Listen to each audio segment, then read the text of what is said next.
Hello, everybody. Welcome back to Rob's Gaming Table. I'm Rob. I'm Mel. And we're here to play Borderlands, the card game. Radlands, the card game. Sorry about that. Awkward. Hey, how's it going, everybody? Hello to you joining live.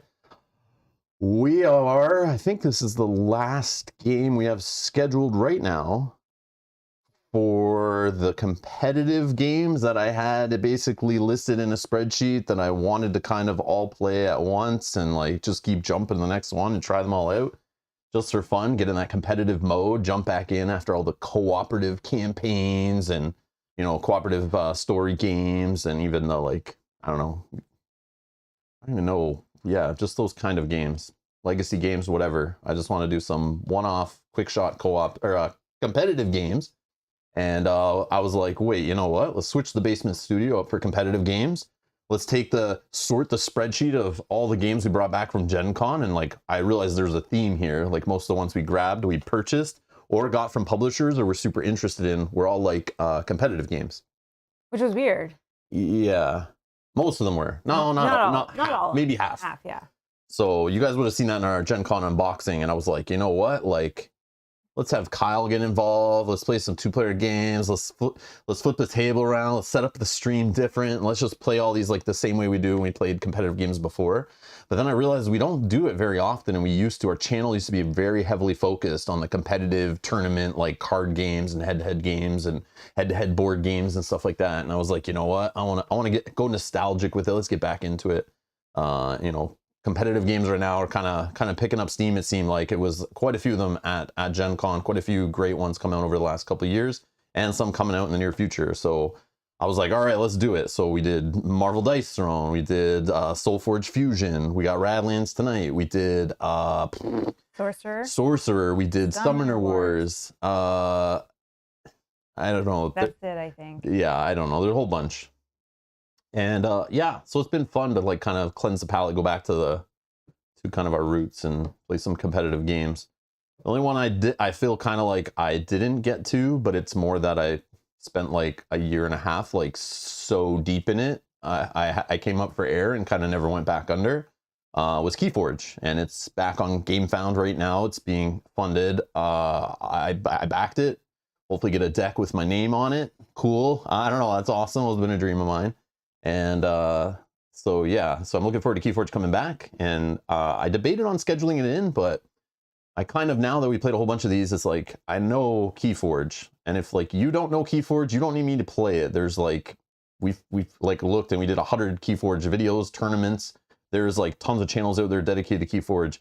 I will put Keyforge back on the table soon, I hope, with the adventure stuff. I'm excited for that, to try that out. But competitive Keyforge, or like, yeah, competitive.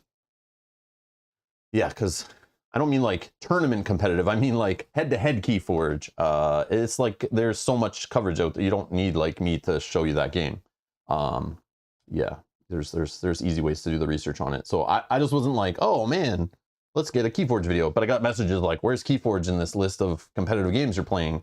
It's like, well, the only Keyforge I have is like decks that came out like a year ago. Like, you know, I don't have anything new. The new stuff's going to release, you know, when the Kickstarter delivers or the crowdfunding campaign delivers. So we'll have some Keyforge on the channel for sure. Stay tuned. But just didn't want to fit it in here. I want to get back to the Oathsworn and the Jurassic World Legacy of Isla Nublar, the Lord of the Rings LCG campaign we're in. So we'll jump back into that stuff starting this weekend, actually. So yeah. Michael, I've already played Flesh and Blood on the channel a little bit. We have. I know you're into it right now, and I did say I love the game, and I do. I watch most of the tournament coverage when I'm not streaming, or I'll rewatch it after the fact. I love watching that game competitively, but I chose not to dive in that game competitively because it's a collectible card game, and I'll go broke.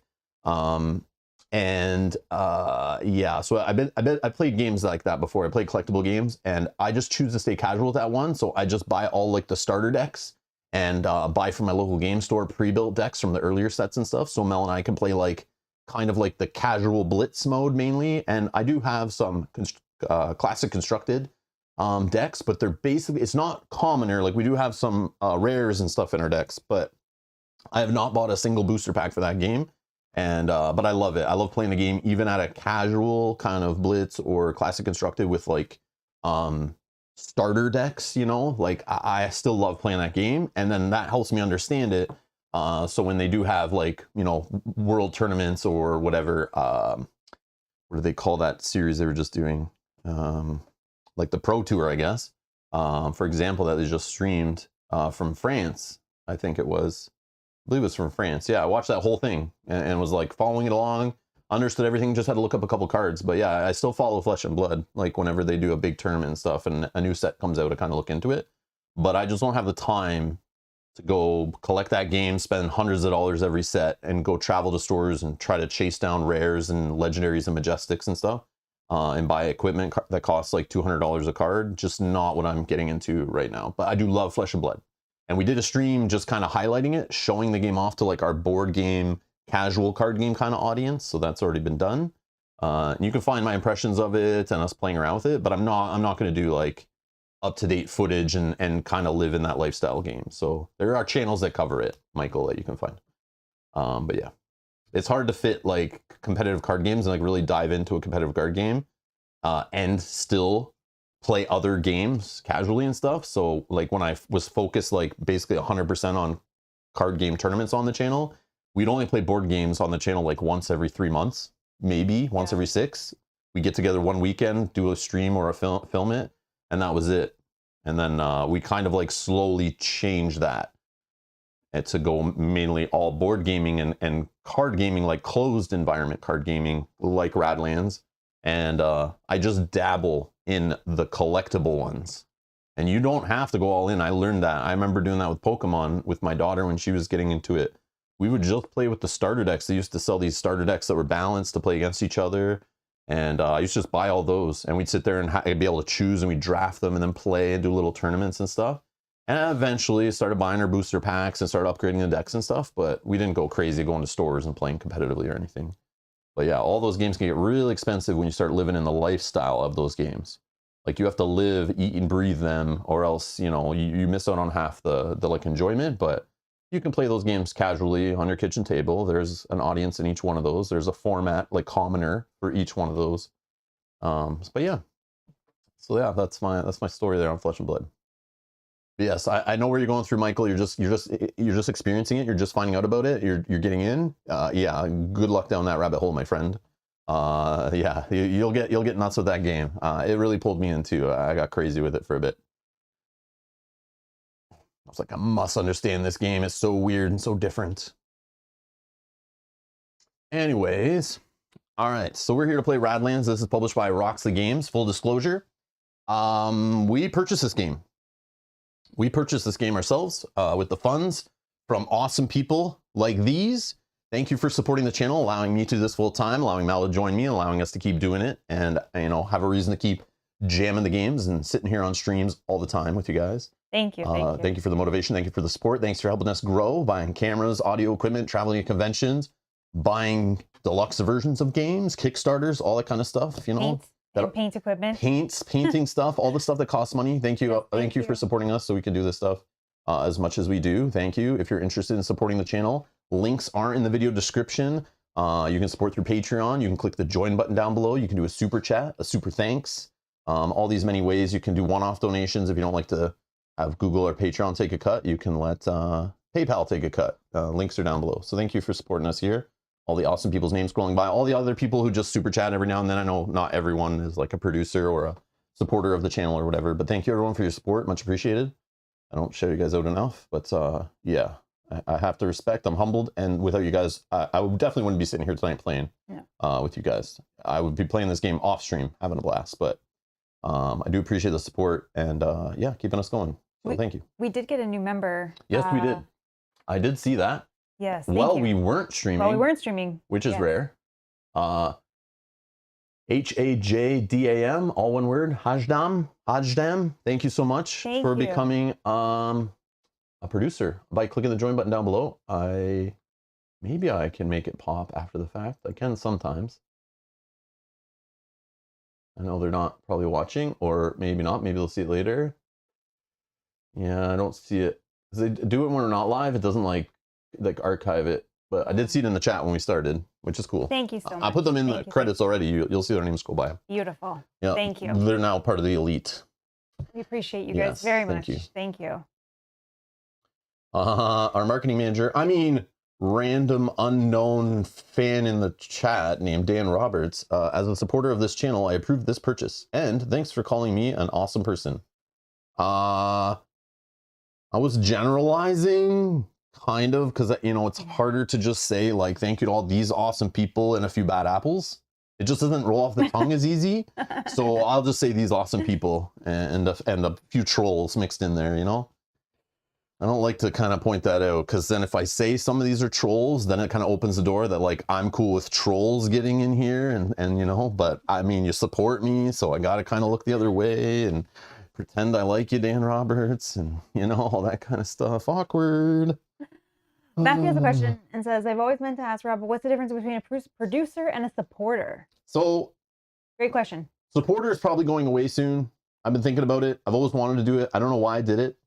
Basically, I did it because the way I look at things, right? You guys know sometimes I can be frugal, a little careful with my money, a little serious when I'm deciding on spending what some people might think is small amounts of money. Like, I get mad if I buy a $60 board game that feels like a $40 board game. You know what I mean? I'll like rage. Or if I see a $120 Kickstarter that I feel should be $80, I lose it. And I rant and I rage and I feel ripped off and I want to wring someone's neck and have someone fired. You know, I feel like I'm being stolen from. I get a little like that. And especially since I started doing the YouTube stuff full time, every dollar really matters, and how I spend my money is like, you know, I to keep doing this, like, it threatens doing this. If I start spending too much money on things that, you know, don't generate revenue and that kind of stuff, then I can't keep doing this. So I get very defensive with that kind of stuff. And I still am just a board game consumer, just like the rest of you guys in the hobby spending money. Yes. So yeah, that hasn't changed. I get some games from publishers and stuff, but like, it's not the majority of them or anything like that. But when I started out on Patreon, creating a Patreon for people to support us, I looked at myself and said, what would I support people? And I used to support people on Patreon and stuff before I kind of had to do it myself. It's like my livelihood. I thought, you know, sometimes I give $1 to creators, sometimes I give 3 or 5. But I had this discussion when I started it too, was like, people are like, you should have a $10 right away. And I probably will do it now, especially since inflation and board game costs and price, everything have gone up. And people have asked me, like, how do I donate more money? And you do that on Patreon by just modifying your pledge. You pick producer and you can put in whatever number you want, and some of them do that already. Thank you. But I thought that I would be lucky. Honestly, I thought I'd be lucky if someone gave me $1. $5 is too much. And some people want to give more than $1, so I'll put in 3. And this was in like 2015. Yeah. This was like 7 years ago or something. Dan, you're too kind. Thank you so much, Dan. You got to read it though. Dan Roberts is an awesome troll and I love him. Wait a second. Someone hacked the teleprompter again. That's awesome, Dan. You kids, get off my lawn. I love it. Thank you, Dan. Thank you, Dan, for the support. But yeah, when I started out doing the Patreon thing, Mel said, Rob, you should really do it, because people were giving me money at tournaments and stuff. I'd lug all my lights, my cables, my laptops, my camera equipment, all this stuff to like live stream tournaments, you know, from wherever, Michigan, Toronto, wherever I had to drive, you know. I would lug all my equipment and we'd stream tournaments, and people would come up to me and like stick money in my camera bags. They'd stick money in my laptop bags, in my pockets. They'd throw money at me in the middle of commentating because they know I can't turn it away when I'm like distracted with the stream. And I was like, man, I feel so bad. Stop giving me money, guys. I'm having fun doing this. And they're like, no, you need to be paid for the work you do and the money you put in. Once people saw my camera setup, my light setup, my microphones, all the cables, I had like 500 feet of cables running across conventions and stuff that I just kept buying just because I was like, I want to stream this game to the world. For Game of Thrones, a card game, and Warhammer and stuff. But yeah, people started giving me money, and Mel's like, you need to do this Patreon thing so people can donate to you. And at the time I was like, this is like 20, I don't know, 16, 17, 15, somewhere in there. Somewhere like that, yeah. So Mel made me do it. Hashtag Mel made me do it. I feel bad asking for money. I do. As you know, that's why I don't do it a lot, obviously. And then I just thought, I was like, no, $5. I'm lucky if I thought my $5 tier would be the one that like barely anyone would do, and the $3 would be the hot tier. And that's what a supporter is. Long story long. Long story long. A supporter is a $3 person on Patreon, which I need to just like delete somehow. I just don't know what happens when that happens. But I just need to make the $5 tier the same on both platforms, on YouTube and Patreon, so they're just the same. Yeah. So I have less to worry about and that kind of stuff. And like, but I feel bad because like some people, $5 is like a lot. For sure. But is it that much different than $3 now? No, probably not really. And the $1 one, I have to get rid of that. Most people don't do that one. So, but yeah, I need to add a 10. I need to add a 10 because there are a few people who harass me and say you need to do more. And some people don't want to back on Patreon, and that's the only way you can do more, but you can't on YouTube. But if you want to donate more, which I'm thankful for, but I'm okay, you don't need to, is just through super chats and stuff. There's super chats, super thanks. There's also a PayPal like link down below. Some people just donate randomly through there. I don't like shill it enough, but I should, because it is like, but if it ever got serious where it was like, all right guys, like I can't do this anymore, I have to go get a back to the grind, I would like announce it to the world. I wouldn't just, you know, cancel my Kickstarter and tell you we went out of business. That's not the way to do it. I would definitely communicate with you guys, but I do appreciate the support for sure. You guys are awesome. You guys are awesome. But yes. Matthew says, Rob's Gaming Table, you provide a service, and I'm happy to pay for it. Matthew, thank you so much. You're so generous. I remember getting in trouble one time in the Q&A. People were like, why don't you have a 10? I'm like, because that's how much Netflix costs at the time. And I was like, I don't provide enough entertainment compared to Netflix. Netflix, you can go on there and watch tons of $1 million movies and shows, and I'm sitting here just a dude pushing around meeples on a camera, you know, like on a consumer camera. And it's like, no, guys, no. I don't deserve $10 a month from anybody. I'm no Netflix. That's the way I related it. Yeah. But now Netflix costs like $600 a month, and I'm still asking for $5. So now the gap's kind of, no, I'm just joking. But Netflix keeps raising their price every like couple months, it feels like.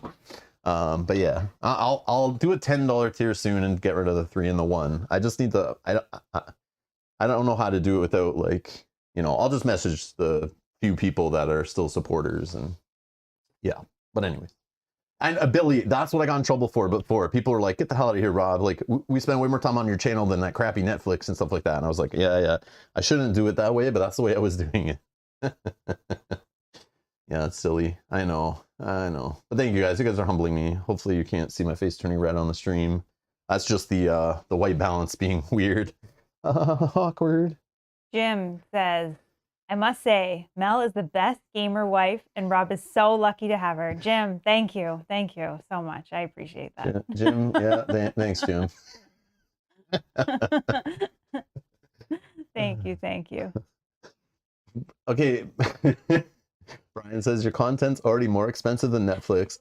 No, okay, listen. Yes. Maybe my videos cause you to spend more money than Netflix, but I'm not making that Netflix money. I'm not making anything off these games you buy. No. Like I don't have, that's one of them. That's the problem with board gaming, right? Like people in the video game world streaming video games usually have like a creator code, a discount link, you know, if you buy microtransactions in the game, they get a cut and stuff like that. So that's more like BS. Like I don't like that idea. Peter B. Oh, Peter B gifted a membership. Oh yeah, you can do that on YouTube now. To Billy. Billy wanted.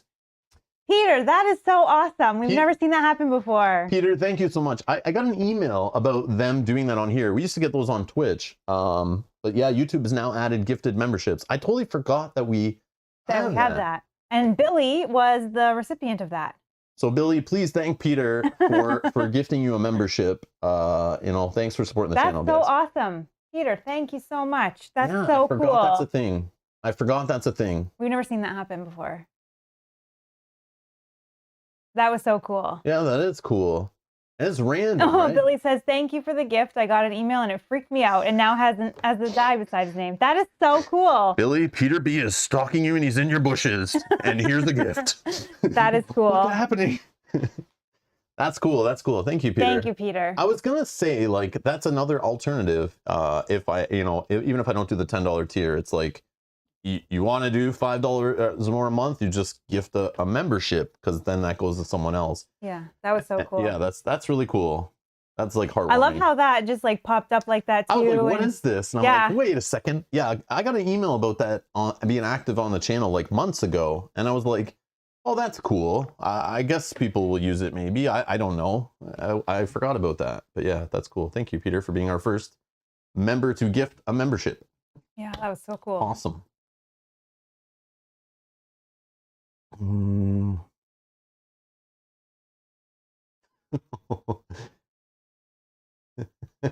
But yeah, so that's what I was saying. So the video game industry, like you can promote their game, and if they sell the games, you know, all that kind of stuff. Even in board gaming, even the ones that create digital games, there's like no easy way for me to be like, here, guys, I'm playing digital whatever. Click the link below, buy it on Steam. I get a cut. You know what I mean, or anything like that. So like that incentive of that stuff is like not there. affiliate links. Affiliate links, yeah. I think that's like, because it shows our industry of board gaming is like very infantile, like so small, so amateur. Like there's so much improvement, so much to grow. Because yeah, like they do pay some content creators to make videos, and then like, you know, take their quotes and put them in their Kickstarters and send free copies to us to play them. But it's like, you know, somebody did though one time give us a code that people could use to get a percentage off. AJ from from Van Ryder Games. Van Ryder Games. Yes, yeah. I remember when we were streaming and they came in and said, here's a code for anybody that wants to purchase. Yeah, AJ out of nowhere just joined our stream. We're playing Hostage Negotiator. And people are like, where do I buy this? And he's like, on the website. And then he's like, hold on a sec. 5 minutes later, comes in the chat, goes, boom, use code like Rob's Gaming Table is awesome or something. And like, get a discount on your order. I was like, okay, cool. But I didn't get anything for that. Yeah, but it's still like that's still cool. Yeah, that was still cool. But there needs to be that like affiliate link thing. But it just needs to be like, if they do it, you have to be like in video games, you know, hashtag ad, let everyone know, sponsored stream, all that stuff. But then that would like kind of give some professionalism to it, support some creators. Less creators would go out of business, and that kind of stuff. Bring some more seriousness and maturity and respect to the industry, I think. But yeah, anyways. All right. Let's get back to the Radlands. I think do we kill enough time for people to show up? I think so. I think everyone's here, right? Yeah. All the stragglers are here. Oh, we got a problem though. There's 48 people watching and only 21 have clicked the like button.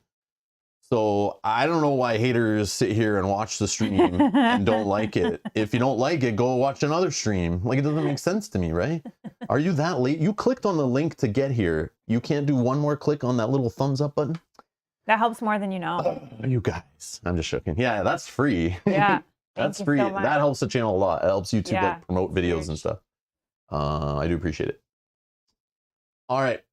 Let's talk about Borderlands, the card game. Radlands is it's an 8.1. This one, okay. I know you guys don't care. Okay. I know you guys don't care, but I like doing my little stories of how I found out about games or why I bought them and stuff like that. Let me tell you, kids, gather round. When Rob was a wee lad, back in my day. So this is ranked 250 overall. This game came across my radar, going back to Michael Cross in the chat asking about us playing Flesh and Blood.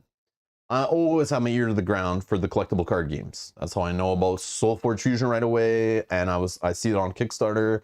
The Sorcery TCG, not really interested. MetaZoo, Flesh and Blood, you know, Keyforge, all these games. Any game that comes out, ever since games came out after Magic the Gathering, and even when I got back into the hobby, and got into competitive card gaming, I really started paying attention to every LCG, TCG, CCG, everything. I'm always super curious about those games.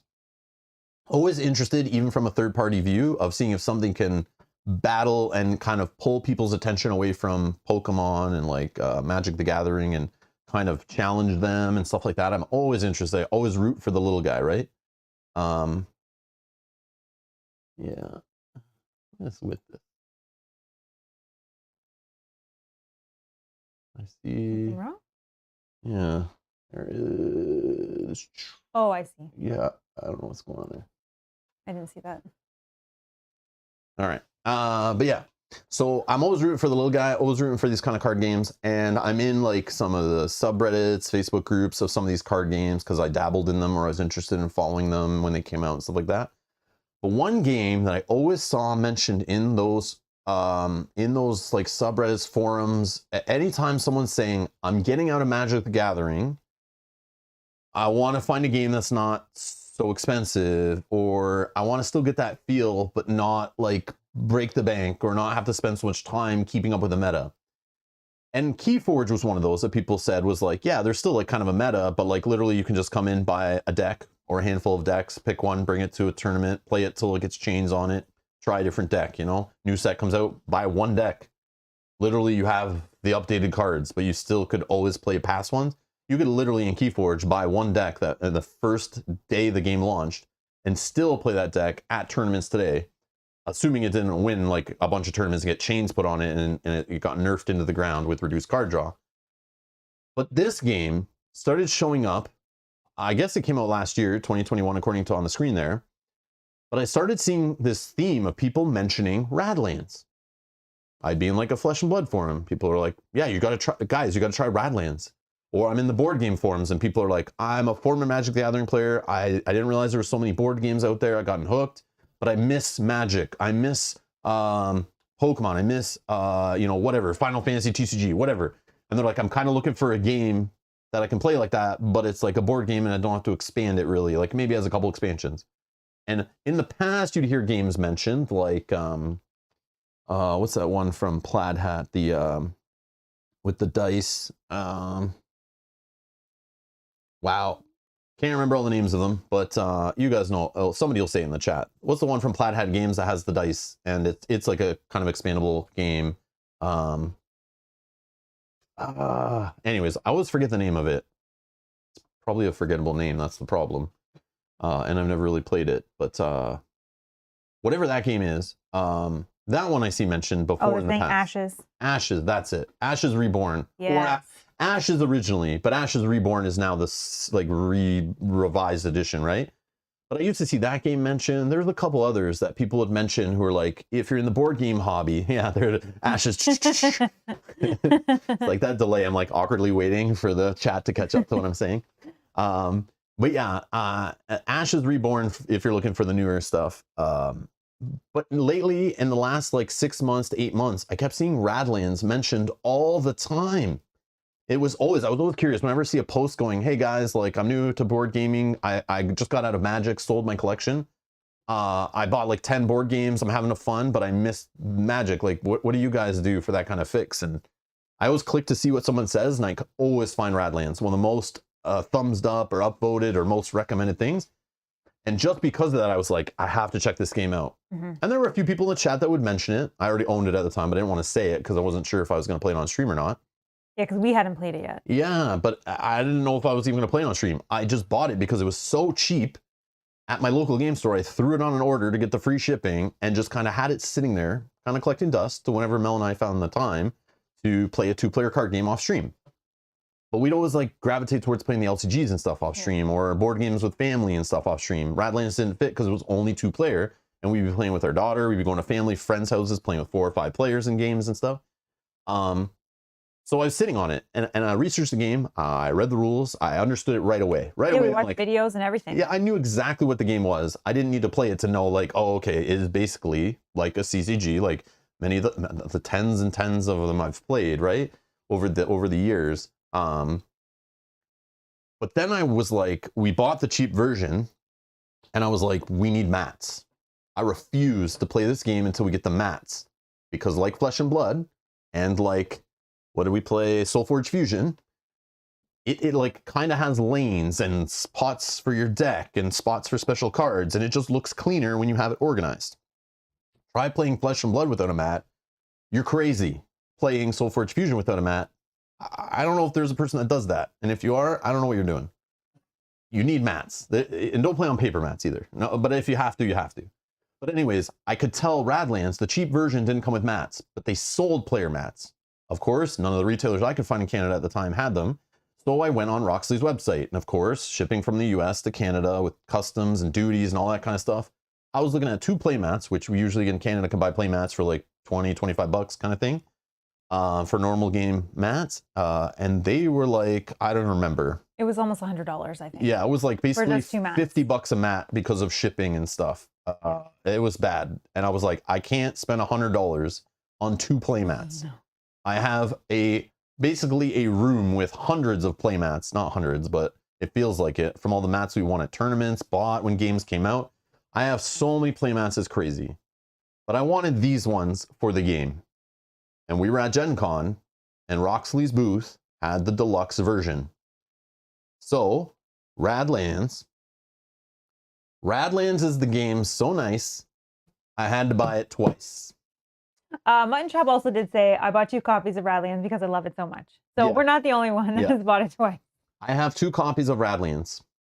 I'm giving one to my brother-in-law once we teach them how to play it. Yeah, I think my brother will love it. Because him and his wife love competitive games like we do. Yeah. And they can go at each other. And they can play with no mats. It's fine. They won't know the Or difference. they can buy mats if Well, they won't want. know the difference unless we show them these nice Oh, mats. if they go He'll look on... buy them for... No, the problem is if you go look up the gameplay of this game or how to play it or anything, all the videos involve mats. Yeah, that's true. Because everyone knows you should kind of like, it's just cleaner. And that's part of the appeal of the game is having the mats. Well, he'll splurge and buy them. So I don't know. as you can see here, the mats I'm talking about, there's spots for the tokens, there's spots for cards. Like it reminds me of Flesh and Blood, like having a spot for everything. You have the lanes, there's like spots for your cards, your bases, and your events and all this.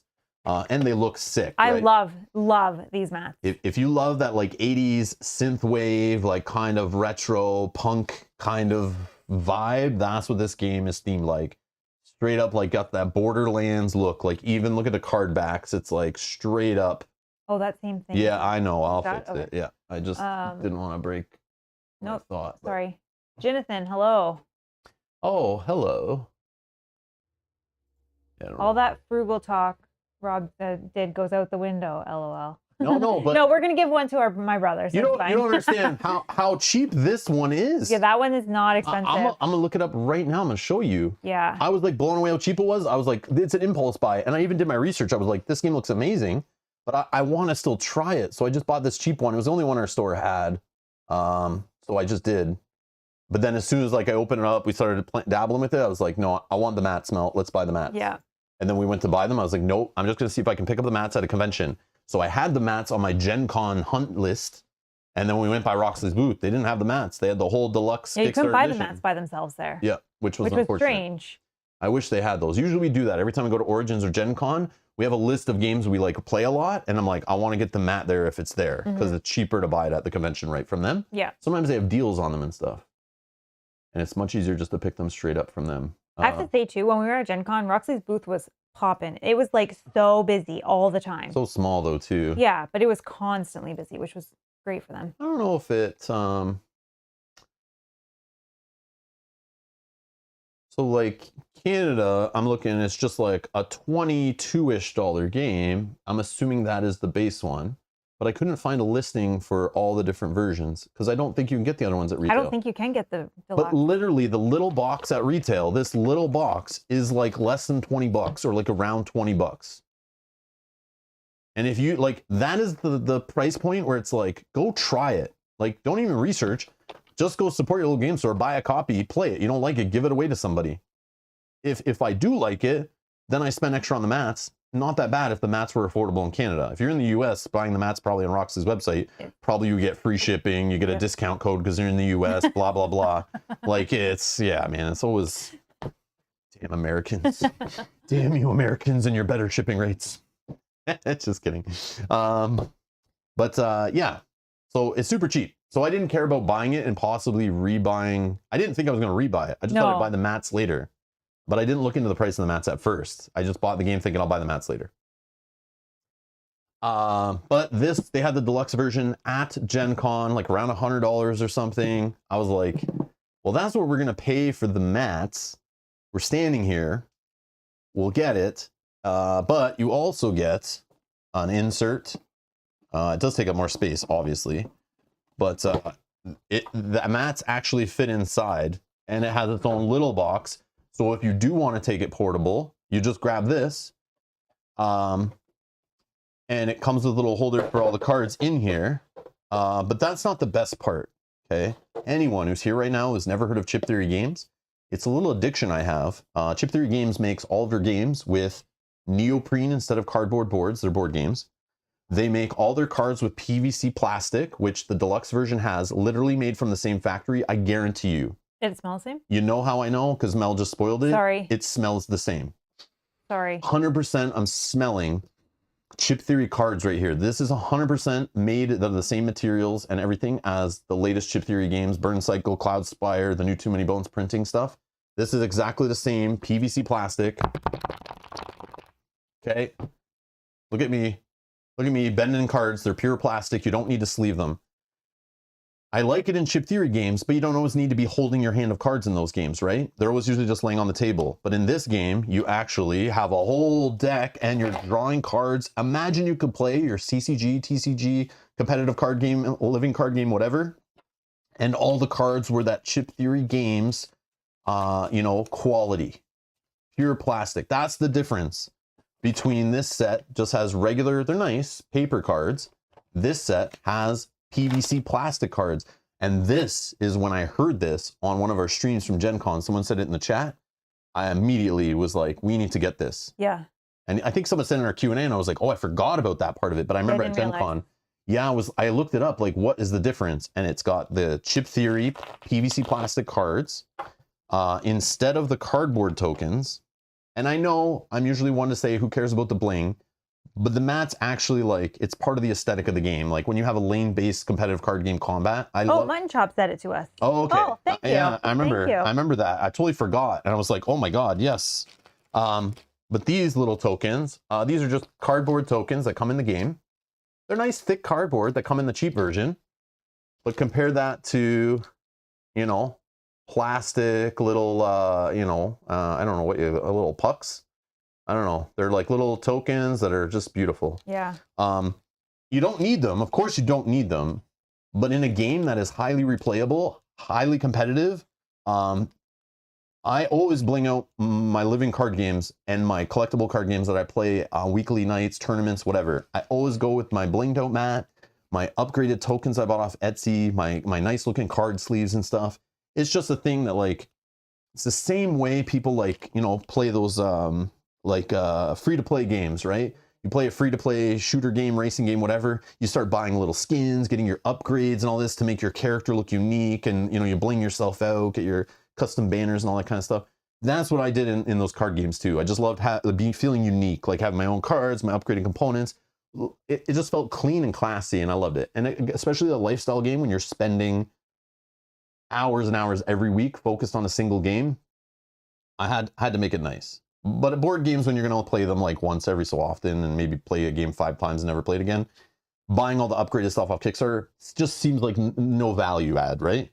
But this game, they're trying to give you the collectible card game feel, and the deluxe edition, kind of my past in collectible card games, kind of justified for me that if I can pull this game out, get that quick feel of playing like kind of like a Flesh and Blood, a Keyforge, a collectible card game, but in a contained little environment of a single deck we're both playing from. And I'll show you guys how quickly it is to set this game up. Jam a game. It feels about the length of a collectible card game. It's got the balance of it. It's got the take that. It's got the strategy, the long play, the quick play, the little meta within a meta.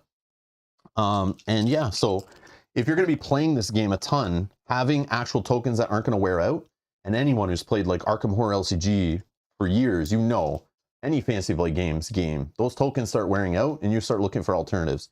How cool is it that you can buy a game like that you're going to play a ton over the years, hopefully, that you already can get tokens for? So right away, I just saw the value in it and I was like, all right, I'm buying all this because I can't get the mats for a reasonable price, but I can get it all in for the same price. Why not? And then I can give this copy that has paper cards to my fireplace. I'm just kidding. To my brother-in-law, who they can play it and enjoy it.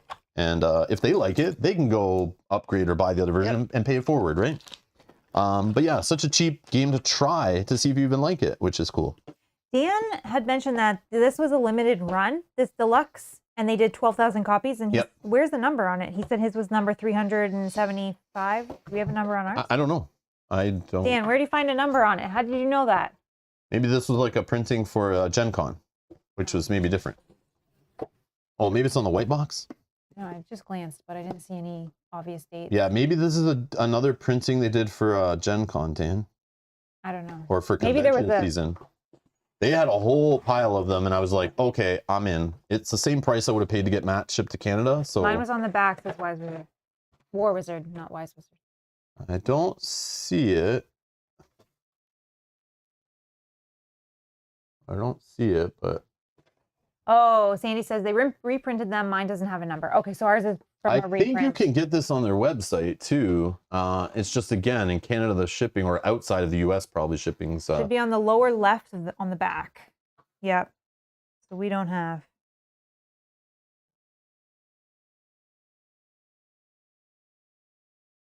Oh, Rocks the Game ships to Canada. Oh yeah, sure you do.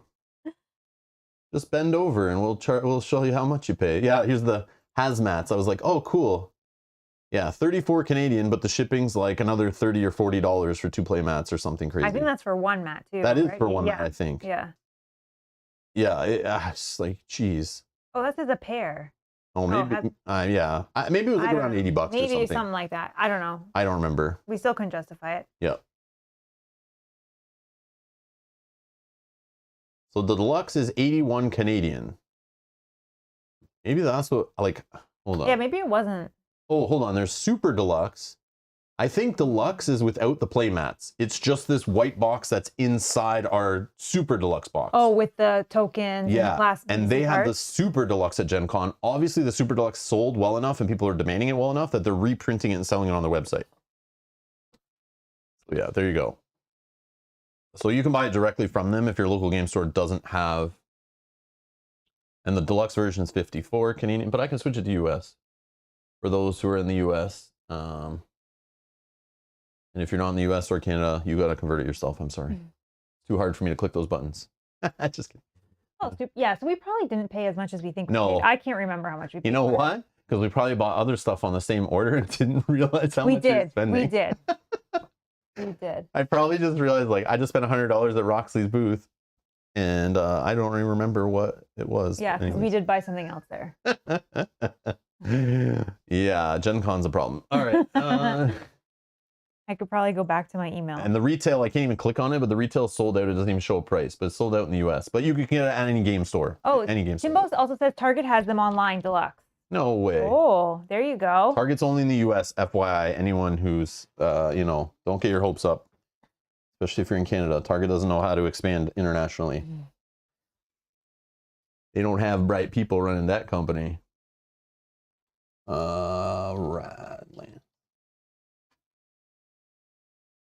I don't know. I don't know. Also, for some reason, my local store is Cedar Rapids South. I don't even know why. Sure. Oh, Timbo says, never mind, they are sold out. Oh, that's why it's okay. not. Aw. Never mind. Well, we tried to help people, but Timbo's just teasing everybody here. Jeez. All right.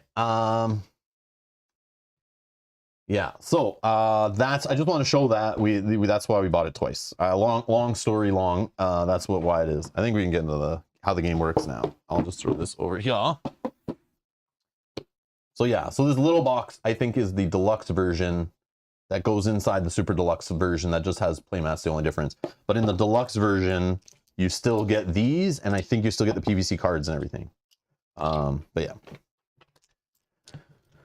Okay, here's 3 tokens for you. No, I guess we'll put them here. Yeah, for now. put them in the discard for now. Okay. We can throw that over the side. Here's 3 extra water for you. So this is post-apocalyptic wasteland warfare. Think Borderlands. I'm not joking. They're obviously heavily influenced by Borderlands, or that whole, you know, Mad Max kind of stuff. That all that stuff's kind of inspired by. And yeah, we basically play off the same deck, and we're gonna be battling, trying to destroy each other's bases. Okay. So it's basically like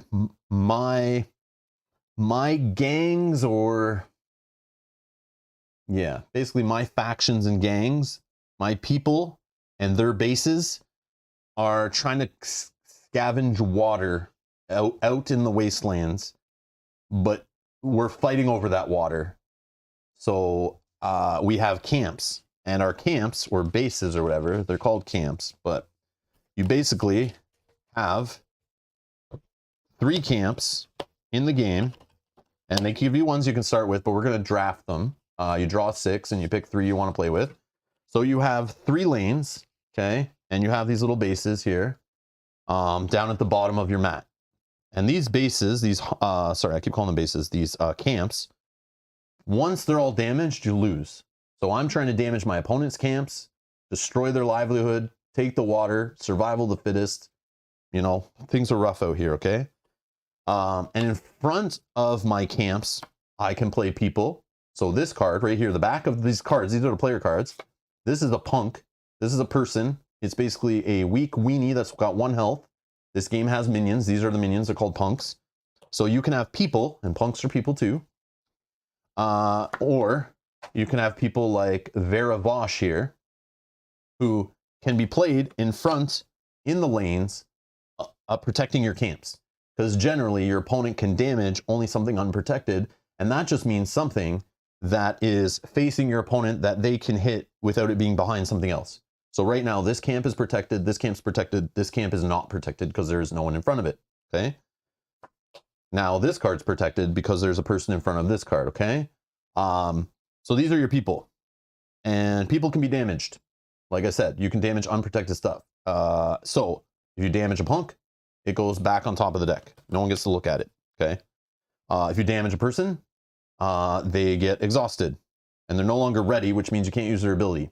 When you play a person, they come into play and you spend the water cost, whatever the water cost is in the top left there to play it, and you put that much water on it. So in this case, I would spend 3 water, and that also marks that it's not ready. And when a card is not ready, you can't do its ability unless it tells you you can. Okay, so this, you see the CCG stuff here, the whole summoning sickness, the bringing things in exhausted and trying to use them on a future turn, but it goes over to your other player's turn and they can damage it to make it not ready. 1 more point of damage, the person goes away, it's gone. So they're trying to damage things to make their way to my bases, or my camps. I'm trying to damage their camps at the same time. And you basically go around, you start your turn by resolving events. Events are super neat in this game. One of the first things I saw was like, I'm in. It's so cool. They're like delayed effects with like countdown timers, basically. You generally can't play an event right away, and kind of like in most games you play event cards and it's like spend the resource to do the effect, throw it in your discard pile, you know, like a ha, take that. Ha, play something for free. Ha. In this game, the events have these little, I don't know, caution tape borders here. And they have a cost, okay? And they have an ability. They also have a countdown little bomb there. This one is an instant event, bad example. But generally, they usually have a countdown. And that is another reason why I love these mats, because it keeps things organized, because there's actually a gameplay mechanic, not just the protection and the columns that matter. There is, when you play this one, so if I spend 1 water, I discard a water from my supply to play this one into slot number 2. So I have slot 3, 2, and 1. So I play this one into 2. And at the start of my turn, I resolve events in the first space, so they go off, and every other space advances. So at the start of my turn, I would literally move this up. On the start of my next turn, this fires off. So your opponent kind of sees what is coming, and I love that. I love it so much, where you just plop something down and you're like, deal with it. It's coming. Get ready for the pain train, you know? And oh, I love it so much. But it sucks it's on the other side and you're like, oh my God, like should I put something in there now? Do I need it now? Is it okay to get it done later? Should I just pitch the card? And pitching the cards is something I'll tell you about in a sec. But then you go to replenish. So turns are super simple. Move the events forward, draw a card, get your 3 water. Water's all you have to spend. It's like your resource. We're fighting over it. You're trying to spend it wisely. You're trying to play cards wisely. Cards are my favorite way to describe cards in my favorite games is they're multi-use. Instantly I'm in. Games that don't have multi-use cards nowadays, you're dating yourself. Get out. Just put the game away. Your game that you play has to have multi-use cards. It just adds that extra depth, that extra strategy. So simple. It's just the way games need to be designed going forward. Awesome. And I'll explain that. But on your turn, you can play cards. You can draw a card. That costs you water. Playing cards cost you water generally. Junking a card, which is the multi-use part I'm talking about. You can take a water silo, which is basically like archiving a water for a future turn. So if you had 1 water left on your turn, you can't spend it. It's so valuable. You can take the water silo card and discard that water, hold this card in hand, and can spend it later back to your board, which the water silo has a space. So you know where it is. It doesn't go in a discard pile. It's reusable. It's just a way to store 1 water in your hand. And on a future turn, doesn't have to be the next turn, when you need like a 4th water or so, you can play that and instantly take an extra water. An extra water is the black water drop token. So you know when you have like an extra one and you can just spend it on the turn. But if at the end of the turn I still had that extra water and I'm like, I didn't actually have to use it after all, because I don't know why you do that, but you could. You can then take it again and put this back in your hand and kind of hold this water card when you need, which is cool. It's like just like the Flesh and Blood thing, like archiving a card. Keyforge has the archive. I love games where you can just be like, my turn was a little inefficient, or I have a card that doesn't really work right now, but I'd love to have it later or have that resource later. I like games that usually carry over resources and build up. This just has like a very, very tight balance, but it lets you just carry that resource forward if you want to kind of save up for those big turns and be efficient. Don't ever waste water. Okay, don't waste water. There's people going thirsty out there, okay? Or you can use an ability on a card, okay? You can use an ability on a card. It's very important when cards are ready. You need to wrap your head around this because you can break the game if you try to use an ability on a card that shouldn't be ready. And I'll explain all that stuff. But nice little reference card. And on the back is all the symbols. So in this game, you'll see symbols for destroy. This literally destroys a card. And if you destroy a camp, all 3 of them, you win. If you destroy a person, it goes to the discard pile. If you destroy a punk, it goes to the top of the deck. Damage, this just lets you damage an unprotected person or camp. Okay, if the camp or the person's getting damaged a second time, they're destroyed.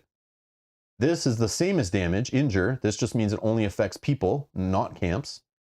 Restoring helps you basically revive something that's been damaged once. You get to put it upright, but it won't be ready yet. But you can heal cards. So when you have a damaged card that's basically just blocking and not able to do its ability, if you can play a restore ability, you can ready it back up for use on a future turn. There's your draw a card symbol. There's your gain a water symbol. There's your generate a minion, aka a punk. And this is raiding. Raiding is cool in the game too. It's kind of like the water silo a little bit. It's a reusable kind of ability. It's a way to damage the opponent's bases, even if they're protected. And I'll show you that. Okay. And that's right here. It's an event. So this one, if you spend this symbol, you can play these to the event spot too. It allows you to damage one of your opponent's camps of their choice. And it doesn't matter if it's protected or not. They just choose one and they damage it. So you can spend a card with that. And like I said, you could do an ability that lets you do that. Like sometimes you might have a camp. Camps have abilities on them. So I can spend a water on this camp and I get to fire off the raiders or whatever. Raiders. And this little car goes on the event spot too. And then the next turn it goes up. And eventually when it hits the top, we resolve it. My opponent damages their base and it goes back to this little spot below the water silo to be spent again. Maybe even on the same turn, which is cool. And every time you do this ability, you get to move it forward. So on the same turn, I could do that, put it out here. And obviously I can't use the same card because once it has a water on it, or that's a not ready symbol. So if for some reason you're spending something else, you still have to mark it as not ready if it comes in play, even if it's free. But this shows you that you spent water to do this ability. That means you can't do it again that turn. But the junking of cards, this is the multi-use card stuff. In the top corner of cards from your hand are these symbols, and you can throw them away to do those effects. So I could pay 2 water to put this on the event slot 1, and when it blows up, it resolves, it will deal damage to all people, even my own. Wow. Just 1 damage to all people. Doesn't matter if they're protected, not protected, anywhere on the board. They all just get damaged once. If they've already been damaged once and they're sideways, they're out of the game. They're dead-zo. But if they haven't, they all get exhausted, even my own. It just says all people. So there's some wacky, crazy effects in this game. And this is part of the whole thing, the CCG in a box, the TCG in a box in a contained environment, kind of like Epic, the card game, was trying to do. Same thing. Feels like this crazy collectible card game with these powerful effects, zany cards, cool stuff that normally be rares or majestics or sought after cards in games and used to build meta decks. All that stuff's in this game, but it's all contained and it's all you're sharing them out of the same deck. So you'll see crazy effects like this. You know, things returning back to hand, messing up your opponent. Yeah, all that kind of stuff. I think that is really that. We'll kind of touch on, but like you see here, you can trash this for an extra water on your turn. I could trash this if I didn't want to play it to get a card, you know? And again, this card I was saying, sorry, you could do this effect, or you could trash this to get the raiders moving. And like I said, you can trash this one and it would move them up even on the same turn. And I could trash another card or do another ability with the same symbol and resolve this and then, you know, put it back. Gonzo, Deadzo. Yeah, I should have said Gonzo. That's the word I was trying to think, but my brain put together dead and Gonzo and that's okay. And made Deadzo. Was also my favorite clown at the local haunted house around October. I don't know if you guys have met Deadzo the clown. Scary dude. Anyway.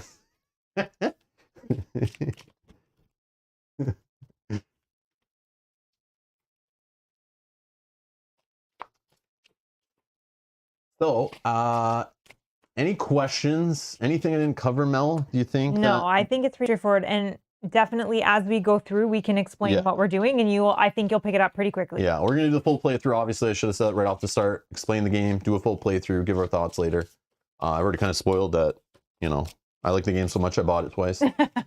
But instantly, it's number one. If Rob buys it 2 times, it's in the top 10. He buys it 3 times. Number 1 game of all time. So if anyone has a spare deluxe version, I'd like to buy it because then I complete the collection. I'm having one of each. I have super deluxe and retail. I need just deluxe. And I can run 6-person tournaments in my own living room. Woo! Like the good old days. Doing the Star Realms tournaments, buying a whole bunch of sets of Star Realms and doing tournaments. Billy says he spoiled the list. Top 10 of all time. Damn it! All right. Okay. So, cool part. I guess we'll go into the kind of setup stuff.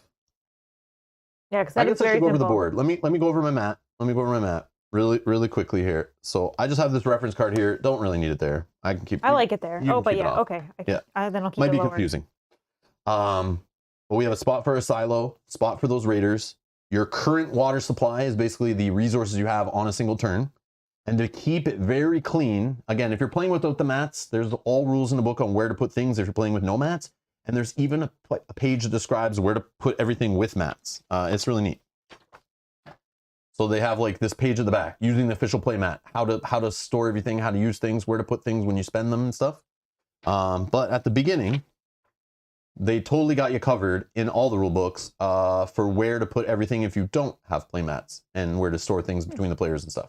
That's cool. So you do whatever you want, but I just want to explain so you guys can follow along visually, those that don't know how to play the game. So discarded water goes here. So this is wherever, if you play a card out of your hand that goes right to your discard pile that costs water, you just put it here.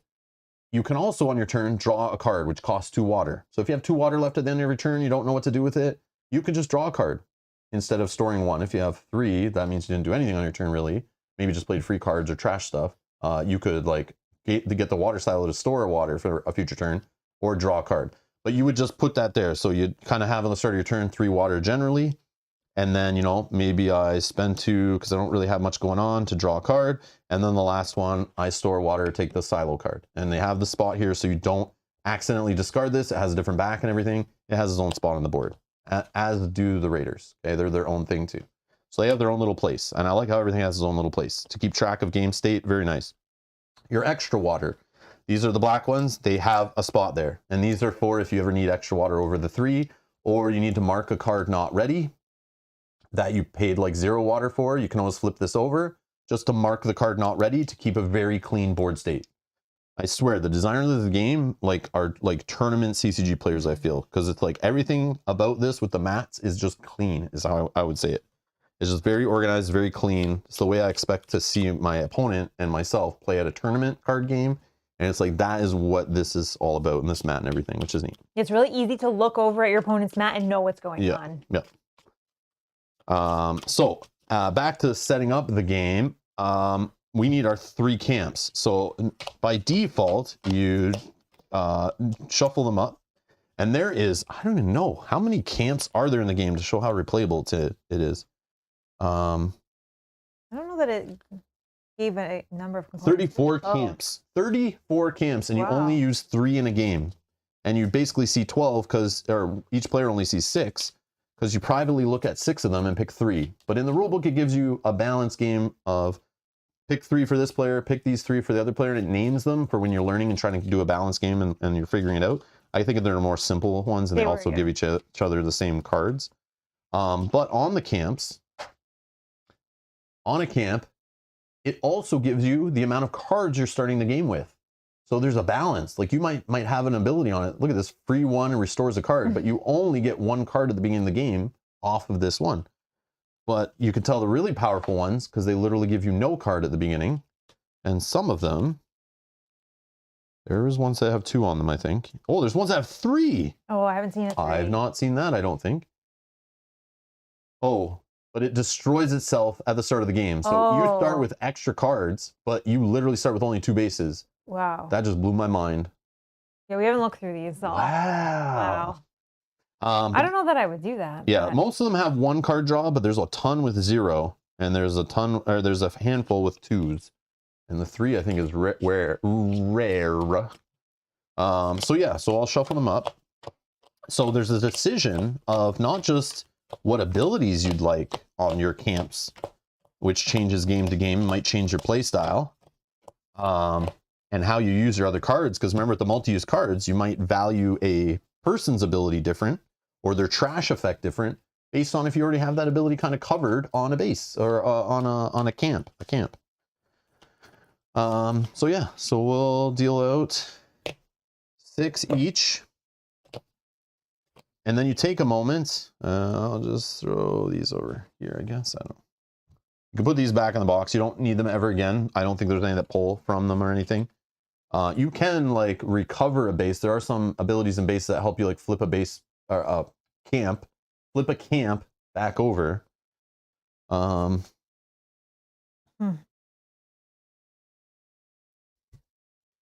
love this part of the game. So fun. I can change it up based on like, okay, I didn't see something that gives me this ability, but I can maybe make this other one work.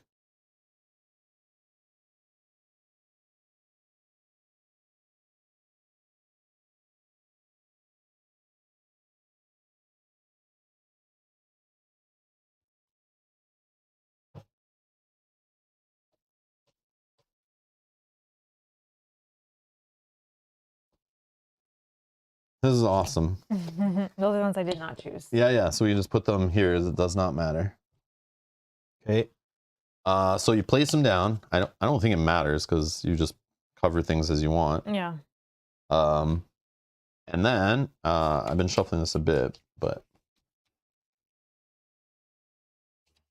take a moment is in the rule book. Is it really? Oh, to look at your cards? Draw 6 cards from the camp deck. For the best possible first experience with Radlands, skip this step. Instead, give the player this, this, this, and this. No. No, there's not. Matthew! Got him! Oh, the center aisle's here. Hey, how's it going? Oh, I see. Center aisle. I know you only show up for Chip Theory game streams. Oh. And I even said at the start of the stream that you could tell these cards are made at the same factory that the Chip Theory Games cards are made at with the PVC plastic. And we got the neoprene mats and the nice plastic little chip tokens. I see. They got you too, huh? This game is definitely the super deluxe versions targeted at that quality level of the overproduction of a Chip Theory game for sure. So I can see why you're here for this stream. How's it going, Mark? All right. Dan's rooting for me here, not you. Dan's rooting for, oh yeah, okay. Sure. Thanks, Dan. No mercy, Mel System. Yeah, I'm still fired up. Yeah, someone commented about yesterday. Yeah. They're like, I could actually see Mel raging on yesterday's stream. Like, you never see her get physically like the anger, but you could see the blood boiling on stream. I was like, oh, I felt it in the room. I felt it. It was tense on I think it yesterday's was stream. just like Oh, that's another competitive game we forgot to mention that we played last night was Star Wars. oh yes, Villainous. villainous. Oh, I Yeah, forgot about that. I'm blanking it out, right? So no, I'm over it. It's okay. I don't know what it was. No, I understand. I understand. The game itself was frustrating me. Center says, I showed up because you were finally playing something that isn't a horror co-op that takes 6 hours to finish. Yes. Nice. Nice. I love it. I love it. I'm still gonna make this take 6 hours, so you're not you're not getting away from it. Come on now, we've been an hour already. An hour and 20 minutes, and we haven't even started playing yet. Yeah. Hi, Janet. Hi, Janet. No comment. Yes, Billy. Yes. Yes, you're correct. It's frustrating. I was frustrated more so than mad. Yeah. Okay. So now what we're gonna do is flip our 6 camps, or 3 camps each. And let's take a look at Mel's camps. So Mel, from left to right, what are your abilities and what do the cards give you? Okay. My what you want me to know? What, like, say that again? It didn't register. Tell us the abilities of each of your camps and how many cards they give you. Okay, sorry. It gives me 1 card. I didn't register what you said. You got it on the villainous. She just went back into that mode. Was like, need to rip that game up, throw it in the garbage. No. I just didn't register like how you asked me that. Like mixed up in my brain. Okay, so I get 1 card for this one. I can spend 1 water. If you have put 2 or more people into play this turn, I can deal damage. Okay. Oh, here's Matthew with super chat. Hashtag Team Shire. Where am I? What? Matthew, thank you. This card, the Watchtower, gives me 0 cards, but I can spend 1 water. If any event resolves this turn, I can deal damage. And then the Labor Camp, which is the one that you showed earlier, gives me 1 card, costs 0 water, destroy 1 of your people, then refresh a card or ready a card. That's a good one. Yeah, I'm not sure. All so right. I'm going to draw 2 cards at the start.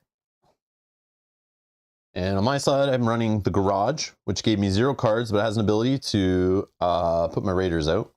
Then I have the Supply Depot, which gives me 2 cards. And for 2 water, I can draw 2 cards, then discard 1 of those cards. So it just helps me like kind of dig for stuff. Then I have the Command Post, which gives me 2 cards. But it has this 3 water ability. I know, I really just picked this one for cards. I didn't have any that had 2. But I had a 0. I took a 0 and I'm like, I want to take at least 1, 2. But then I had another 2. So I just went for it. I didn't even really read this ability. I saw it was 3 water and was like, I'll probably never do it. But it does cost 1 less for each punk I have. So if I do have some kind of punk generating cards, I'm going to value them higher. Or this is just the first base that I will throw damage on or not protect, maybe. I gave that away, but oh well. We're teaching. We're teaching. I'm giving strategy up. It's all good. Okay. So now you got to flip 1 and see who's going first. Yeah. Because I don't flip very well. So if how it works is you just flip a token. If it lands on water, the person who flipped it goes first. If it lands on the dash, the other player goes first. So I'm first. And on the first turn, I don't have any events, but we'll get our cards first, I guess. Yeah, cards. So how many cards are in the deck, actually, for curiosity of replayability? 46 person cards and 20 events. Oh. I don't know if that means this is only a 66 card deck. Feels. Or if there's multiple copies and it's just talking about unique cards. But I don't know. I didn't count them ever. And they're the thicker cards. So, I mean, it does look like it's probably 66 cards. But well, how much was this? This was 36? Yeah, 30 something. Yeah, maybe it's about double that. Yeah. Okay, cool. Good to know. Whatever. Okay. So how many cards you get? 2, please. 2 cards for you and 4 cards for me. Uh-oh. And we'll just do the discard pile here. Sounds good. And on the first turn, to balance, I guess, the game, the first player only gets 1 water. So I have no events to advance or resolve. I'll take a card and take a water, draw a card in my replenish. And then I look at my hand and I look at cards I've not seen playing this game a handful of times. Yeah, it's crazy. Like neither of these cards I've seen. I might have just thrown the card away, not really looking at it because I was desperate for what's in the top left corner for junking it. But now I got to look because it started the game.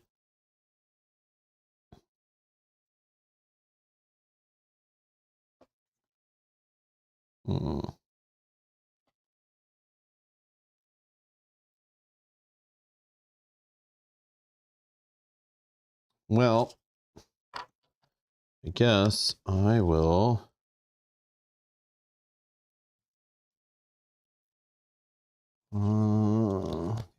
To be careful. No, Mike, I did not win yet. No. Love the support today. Thank you. Thank you.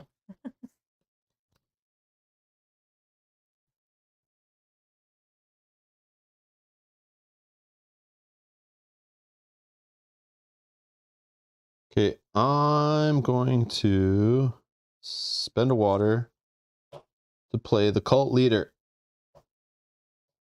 And he comes into play. He's not ready because I put this token on him. His ability, actually I can put him on the screen here. His ability is for 0 water, and I can't do this turn. I have to wait till next turn. If he's not damaged or not ready, I can destroy one of my people, and I can destroy himself to deal a damage to an unprotected card on your side, basically. Okay. So deal with it. So I put a threat on the board, and then I clean up my tokens, and it's your turn. Okay, I have no events to fire off. I will draw 1 card.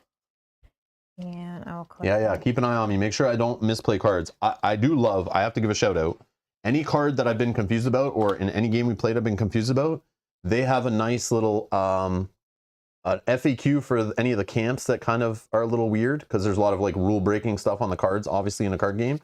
There is a general FAQ I recommend you kind of read before you play the game. And there is a card like a people FAQ for any of the people cards that are kind of weird. And there is an events. Any of the events that are kind of weird are in here, and they answer any kind of questions you have. So I appreciate that a lot. This is not the rulebook for the deluxe one. Oh, here's because I noticed some stuff was a little different. So there might be some extra cards in the deluxe one too, because I did notice that general FAQ. But there is this might be a different version of the rules. This is version 1.15 came with our deluxe, and our retail is version 1.13. So I did notice that. Okay, I read that one today. Yeah, so this one had more entries in the FAQ part, which was neat. Oh, cool. So they are updating it through printings, which that's cool. Always is a show of professionalism for sure, and maturity from a board game publisher to actually update future printings of rule books and FAQs and rules references. Fancy Flight Games, you bastards.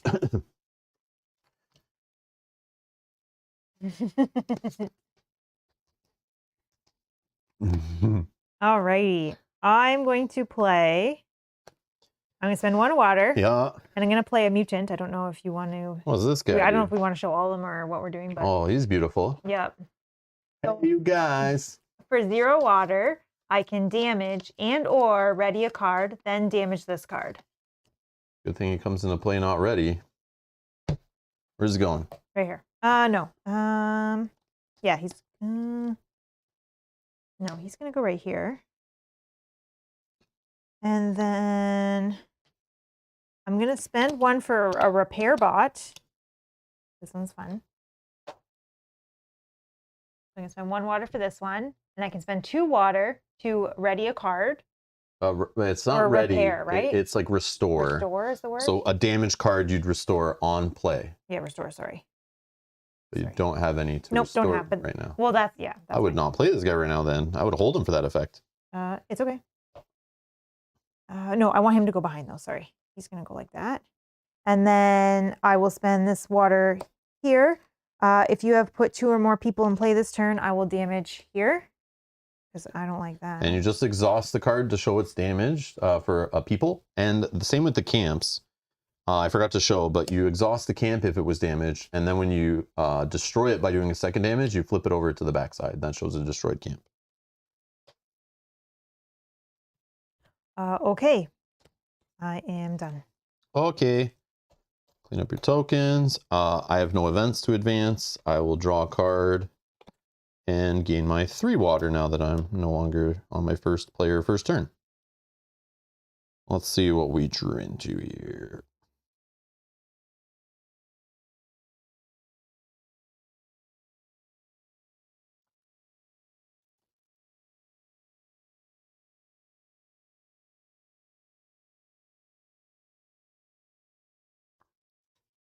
All right. I am going to I spend 1 water. I'm going to put this event ticking down. So for 1 water, it's going on the 2. It's going to give me 3 punks if it resolves, if it makes it there. Not next turn, but the turn after. So many, many moons in the future. Then...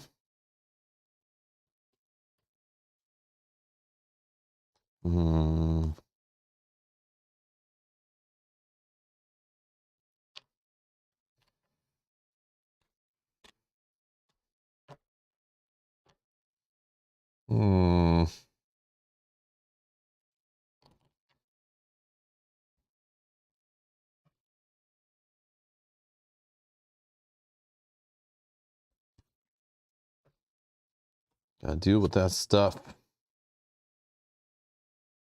Deal with it. Let's do 2.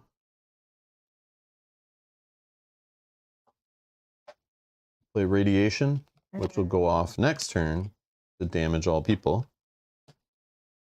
Okay. Trying a little different strategy here. Oh, I guess I can put that here. And then...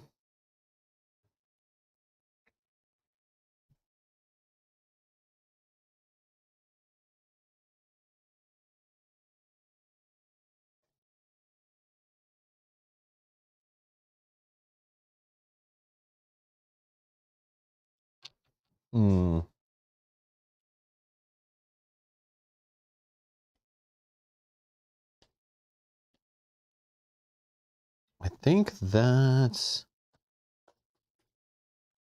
Oh, you know what I'll do? I will generate a water by trashing this card. And then I will start the pain train of my raiders. And because the 2 spot is not open on my events, I'll put it behind them on the 3. But because there's events in front, I now can't do that effect to advance them forward. So they're kind of just at the end of the queue. Alrighty. Then I'll clean up all my tokens. Trying something different. I'll play this way before, but I usually get events and I'm like, I'll just throw them away and do other things by putting people out. But this time I'm trying it different, but I'm leaving all my bases exposed, which is probably bad play, but I've never tried it before, so I want to see. Okay. I'm testing the limits of the game here. Trying different strategies. I don't know if it's a working strategy, a winning strategy, but we'll see.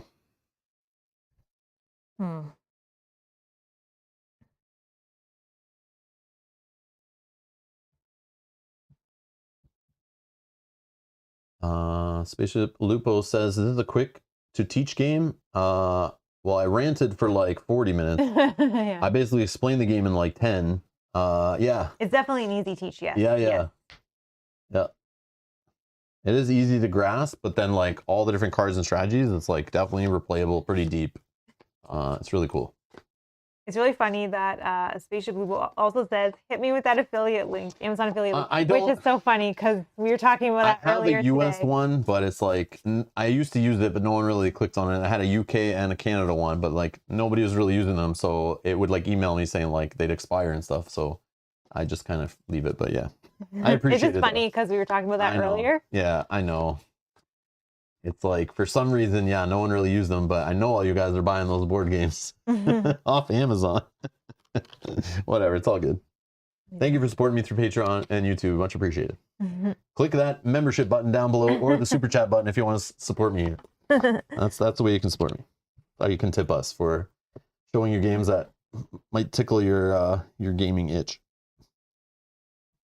I'm going to use 0 water. I'm going to trigger his ability, which is damage. Okay. Here. Oh. And then damage this card.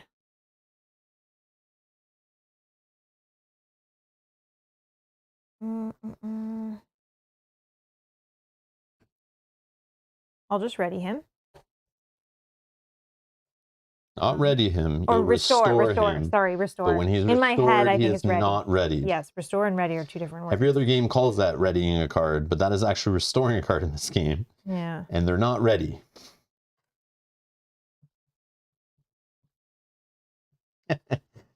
Spend 2. Kalipa, so yeah, tonight's not a Kyle night. I'm sorry you showed up on the wrong night. And next week we're playing a co-op game, so you can't root for Kyle. I'm sorry.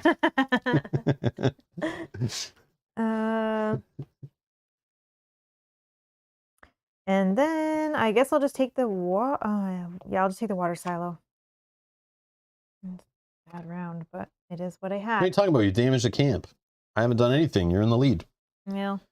All right, let's start with the event train, my parade over here of events. So the first slot, we resolved that one. This will damage all people, which this guy's already damaged once, so he'll go to the discard pile. That one will be exhausted. That one will be exhausted. And then this goes to the discard pile. This one will advance. This one will advance. Now I draw a card. Oh, I also played it. I also played one, and I didn't clean that up. Just so you're aware. Oh, okay. Yeah, I wasn't paying attention. What do you got here? This one is, when it goes off, destroy all enemies in one column. Maybe I won't play enemies. Enemies are only people. Jess, thank you so much. Yeah, Jess, thank you for the support, and I appreciate you not putting a message with your donation. There's nothing for me to read. All right, thank you, Jess. No, you are supposed to read them. That is the point. Go, Mel. Jess, thank you so much just for making him have to do that. Thanks, Jess. Thanks for the support, Jess. Thank you. Thank you. I told you there's trolls scrolling on that screen at the beginning. I have like haters in my midst. No, it's all good. Thank you, Jess. All right. Okay. So I drew my card. I get my water.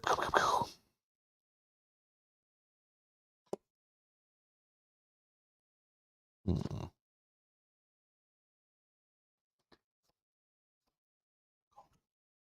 I shouldn't play people because that'll just literally wipe them off the board unless I had ones that came into play ready.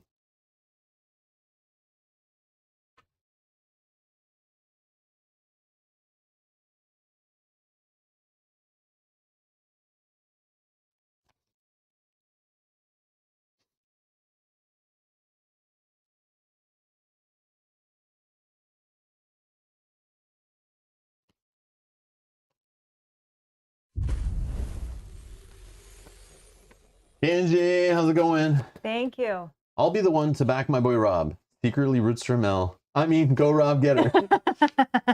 Angie, you type the second part in your message, not just thought it in your head. I do that sometimes too.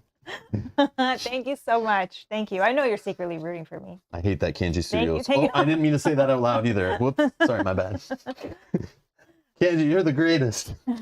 Dustin. Hello, Dustin. I saw your message today and it made me laugh out loud. Thank you so much. Yeah, the blood boiling. Yeah, Dustin, you hit that one right on around there. Yeah. You could feel my feelings. Yeah, we were talking about that earlier. That was good. I loved it. It made me really laugh out loud. Thank you so much. Okay, I'm going to spend one. Just this. I wouldn't normally do this, but it's just because the card's there. It's funny. So I'm going to spend one water to play this. This has one of these, when it enters play, it gets to do something. When you move all the opponent's events back one space. Jesus. Here we go. Okay. I'll put this guy here. And he has an ability for one water later. If an opponent has an event in play, so it's kind of funny, he pushes them back, and then I could deal a damage if you have one for one water. Okay. And that's annoying. I'm going to spend a water to put a gunner up here.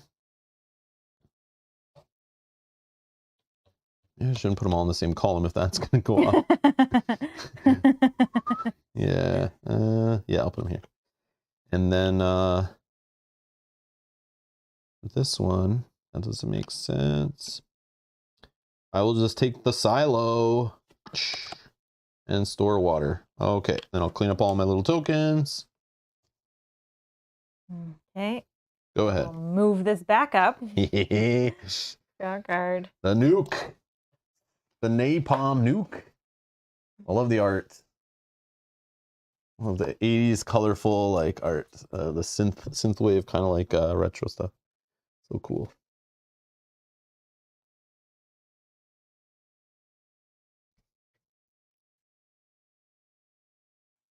Oh yeah, it definitely looks the same artist like as Dice Throne, I think.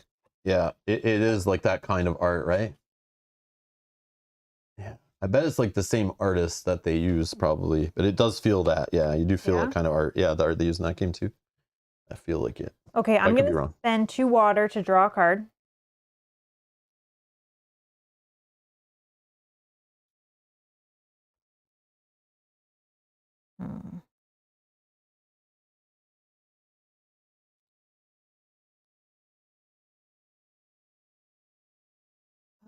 Okay, let's get the Raiders in place. I'm going to junk a card just to get the Raiders into play. Oh, we got another super chat. Thank you, Bob. Bob says, I would like to associate myself with Just Puff's comment and tangentially with those of Kinji Studios. Bob, thank you so much. Thank you. Thanks, Bob. Appreciate the support, Bob. Thank you. Thank you.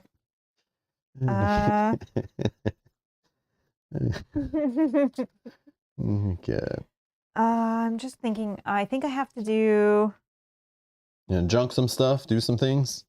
Yeah, I feel like store your water, pass your turn. Oh, you have a water silo in hand. Yeah, but I have a card and I'm just debating. I think I need... You can, if you spend the water silo, get an extra water and still do the draw cards again, I think. You're allowed to do that same thing as many times. Don't think just because you covered it up, you can't, because you sound like you're humming and hawing like you don't really want to. Like I'm going to damage something. I'm just, in my head, I'm trying to decide what is worse. Could be this. I'm going to junk this one, which can only hit people. Injure, yeah. But I think I have to do this one, because that one can damage all unprotected enemies. So this one can just do... If you have an opponent, only when you have an event in play and it's damage to anything unprotected that I choose. It's like that kind of normal damage, like or whatever. Worse, actually. No, let's do this one because that's worse. Okay, and then yes, I will play the. This one's more expensive though, but that's good. You probably want me doing the more expensive one. And then I will do that to draw a card. And then I will just gain a water. But then water silo it. Yep. Nice. Alrighty. Okay, so let's resolve this event. It's going to give me 3 punks. So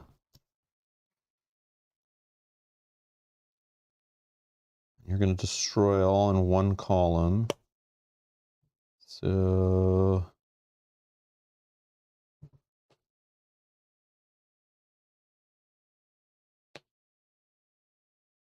like that. Okay. And then that's resolved. This one goes up. I'm going to draw a card, gain my water. Okay. Whoa. Another one I've never seen before. Or that I maybe threw away and didn't read it.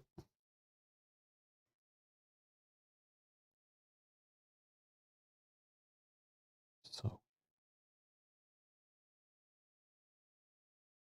Well, I'm going to do this ability because it costs me nothing, because it is reduced by 1 less for each punk I have, and I have 3 punks for some reason. They just happen to all come out of nowhere. What am I doing? This goes here. So I'm going to do this ability. I'll just mark it with one of these that it's used.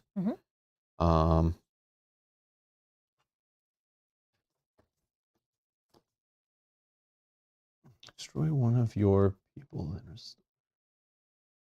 Let's damage that one.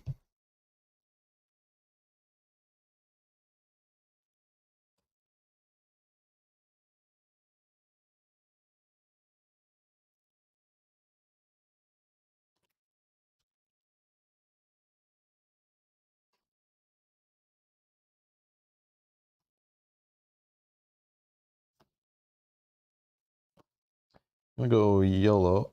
Let's do the water silo to get a 4th water. And then I'm gonna spend all 4 water. Oh, yeah, there's a 4 cost card in the game. I didn't know that. I'm gonna spend all this to do the bombardment and follow my event strategy here. Holy. To see if you can actually win using all events pretty much. But this will damage all the opponent's camps. Then I draw a card for each destroyed camp they have. Wow. So if I can do some more damage before that and not lose the game, yeah, that's pricey. That's crazy. Yeah, it's nuts, but it's like definitely long term. And like if you find stuff that messes with it, or you can now the pressure's on you, right? But yeah, that's me. So let's return this stuff. Okay, so this event will fire off Destroy all enemies in one column, which will be this one. Goes there. That goes up. Draw a card. In my water. I will first trigger this one for... maybe I should look at my card first. Yeah. If any events resolve to this turn, I deal 1 damage. Here.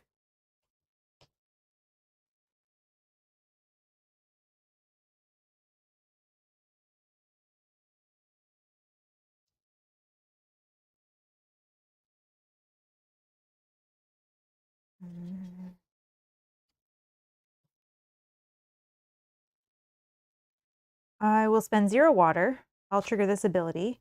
Destroy 1 of your people. Then I may restore something. And put a token on that to show you've used it. Which I'm just going to actually restore this one because of that event that's coming up. I will spend 2. Draw a card.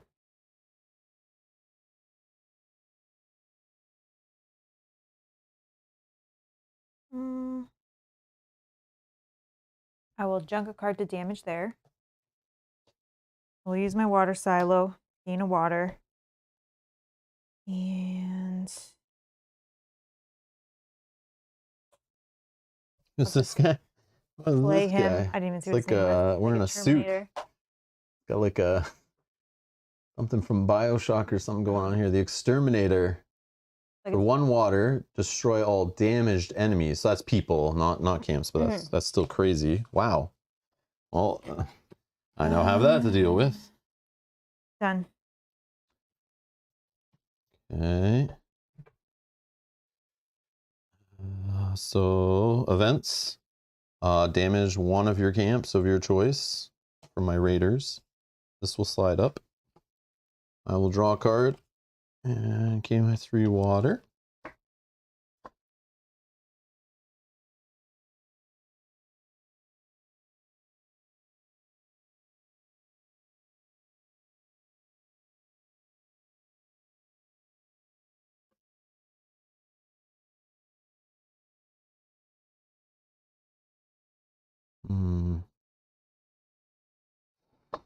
Interesting. All right. I'll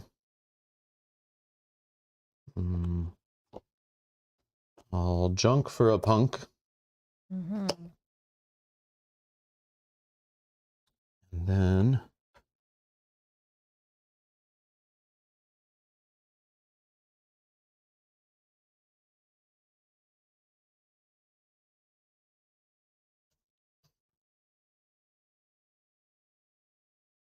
I'm pretty sure I should probably look this up actually, just to make sure it works that way before I give it away, and then you're like, oh no, I know you're doing this now. Okay.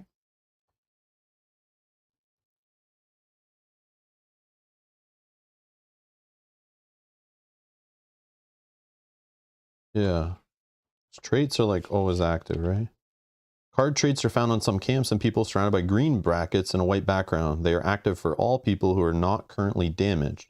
They're always active on camps. Okay. So I will play for 3. I'm going to play Vera Vosh, who she's not going to be ready, so I can't do this ability yet. But it says the first time you use a card's ability each turn, and it can be camps and characters or whatever, and she has to be in play first before that ability is used. You can't do it after. That card stays ready. So you can use it again twice. So I'm going to play her here, and I slide this guy up. I can put her behind. I will put all the water here to show she's not ready. But this, I will do this ability for free to damage here.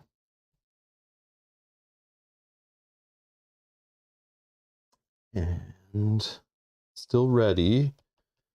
Isn't it broken? Like, can't you just win? No, it's only the first time you use the card, it stays ready. First time, not so every the second time I'd okay. have to mark it. Oh, I was like, that's broken. But that's all of them, so yeah. But I only have enough water to do this one right now, which is 0. She's expensive, but that makes sense. And then I will do it again. It has to be an unprotected card. Let's go.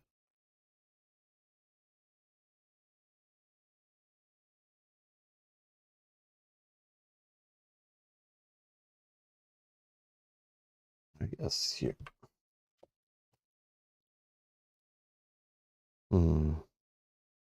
Okay, I'm done. Go ahead, clean up. Event will trigger, damaging one of your camps.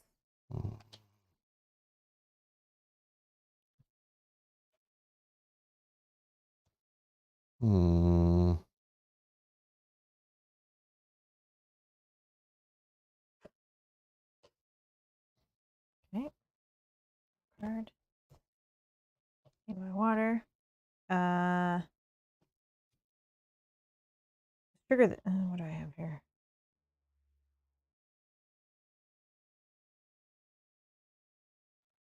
Okay, let's trigger this card first. Destroy one of your people. And then ready a card. I'll spend one water. Oh, wrong one. If an event was resolved this turn, I can deal a damage. I need to deal it here because I need to get to her. Oh, whoops.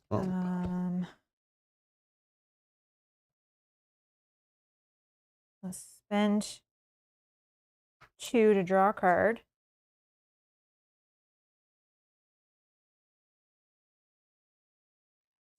Choice. You're gonna do. Oh no. Oh, and I did this. Sorry. Oh no.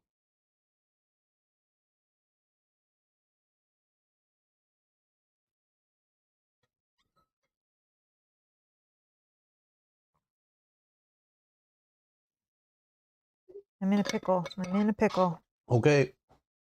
You want a coin to flip or something? Oh no. Just let me. Oh, you have them. These are coins you can flip. Heads or water? Tails or line? No, I think I just need to junk that one for a water. Okay.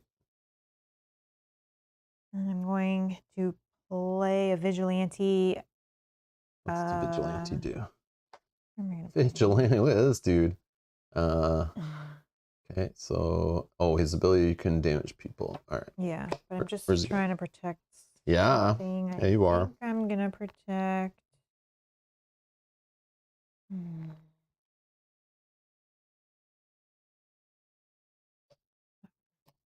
All right, +1. Done.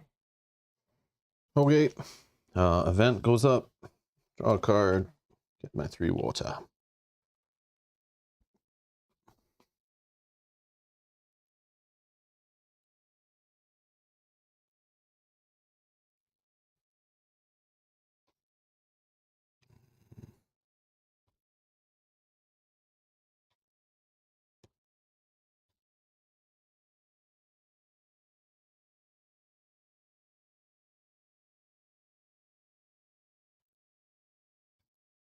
Well,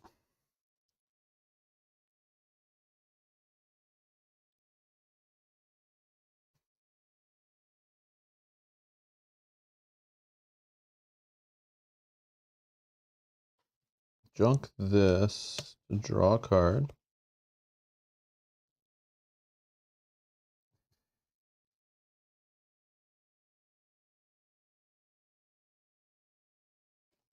I'll junk this to damage a person.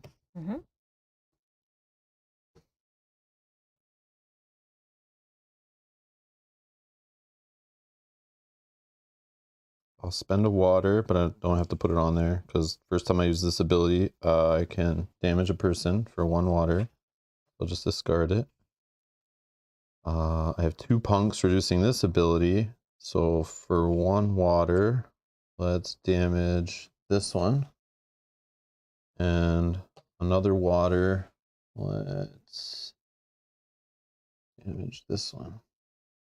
Man, I really wish I had got something that could damage her. And that is me. Clean up my water and go ahead. Okay, I have no events.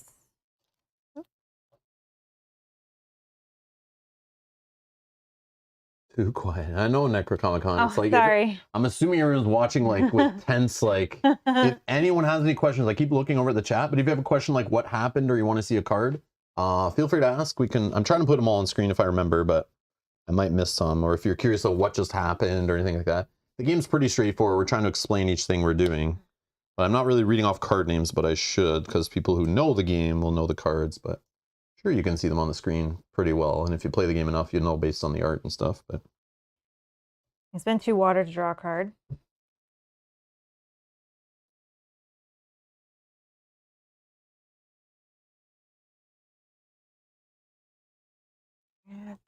Okay. I will just get my raiders in play.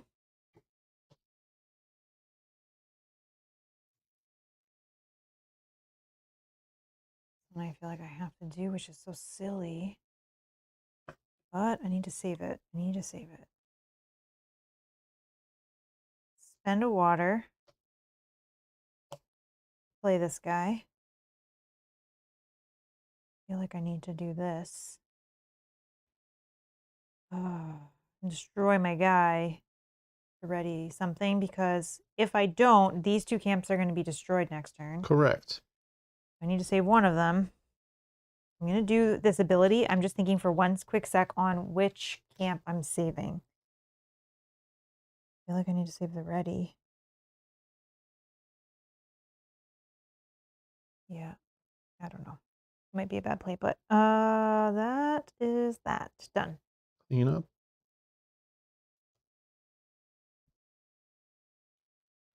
All right, events are going off. The nuke has been dropped. Bombardment. Damage all the opponent's camps. So if they're already damaged, they'll be destroyed. Then I draw a card for each destroyed camp they have. Okay, so 1 is getting destroyed. 2 are becoming damaged. You draw 1.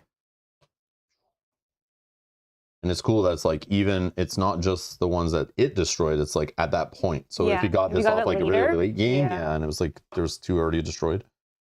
Okay.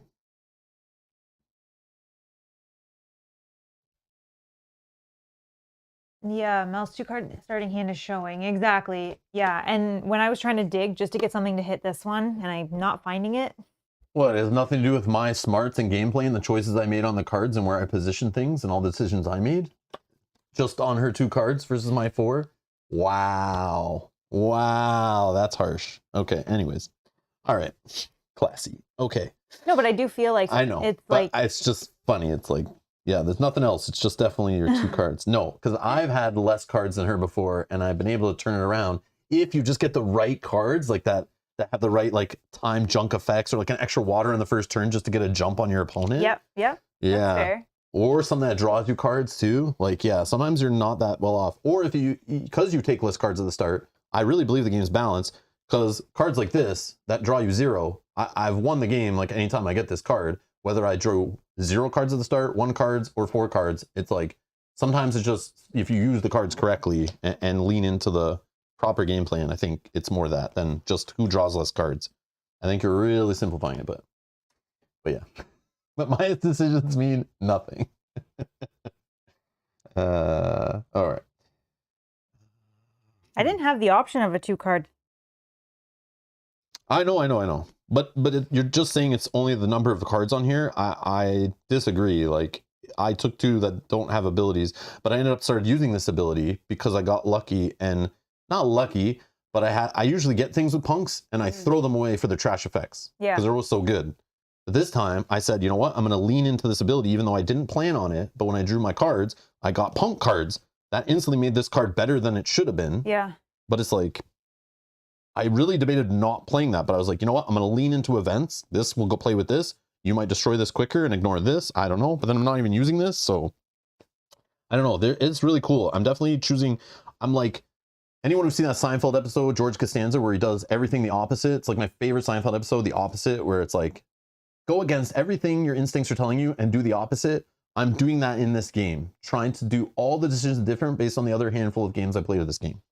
And the cards that I'm actually playing, I would normally throw away for their effects and stuff, and I'm doing things a little different, which it's really cool. Like, I'm still experimenting with this game and finding out why it's so loved and why it's so solid. I love it. Love it. Okay. So I drew. Take my water, right? I think that's where I was. Before Mark I don't think he was Hurt saying me? He wasn't saying it the way you're thinking. I know. I'm just because trolling. I'm trolling. He's It's all explaining good. himself and says, Mel hasn't taken advantage of her camps. No one said that was the reasoning you were winning. I know, only I'm just said trolling. that the 2 card was showing because of how much she had to draw. Yeah, because I'm looking for... And the 2 cards that I did draw on my initial draw were just like ready cards. Yeah. I'll talk about, remind me about the low card draw or the less cards, a little thing I want to talk about at the end too. Okay, so I have my 3 water. Trying to get back to what I was thinking. Okay.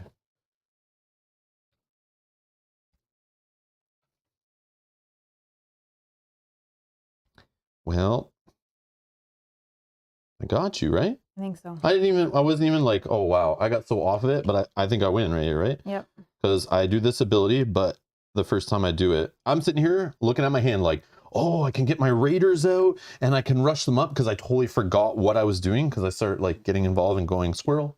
But yeah, I'm sitting here trying to plan on raiders and bumping them up thinking like, shoot, you might get a person in play and ready that up before the raiders can go off.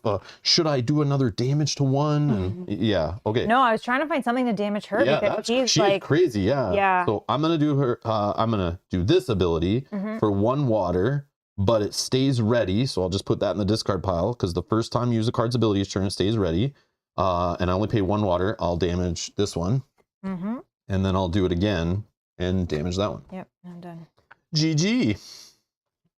Yep. But this guy, I'm sitting here like not wanting to damage a camp. I was going to do this one, and then I didn't know this card exists in the game. But there's this guy. If you have a destroyed camp, you can play him for free in that column. Oh, I didn't know that was a thing either. Sneaky. But I looked down even last turn. I was thinking like, should I just flip this one? I don't know if it's good to have like a damaged camp. Maybe I should leave them all just like available, you know? And then it's like, then I drew into this guy and was like, crap, I could have played him for free in here. But I don't think I could play him here, right? If I damage this one, it would have had to been this one. But anyways, I was still discovering cards. Digging in that one. Yeah. Very cool game. What I was going to say about the having less cards in hand. One thing I learned in card games, I don't know, 10 years ago was when your opponent has less cards in hand, you know they have less options. So you can play riskier. So when I look over at you and I'm like, should I put this card down here and leave it open? Or should I use this ability and not protect this camp or be a little risky and play a 4-cost event or a 3-cost event or a 3-cost character that I normally don't think that's smart sometimes to go big in games. I like to put like little threats out and be like kind of the mid-tier game or a mid-range game.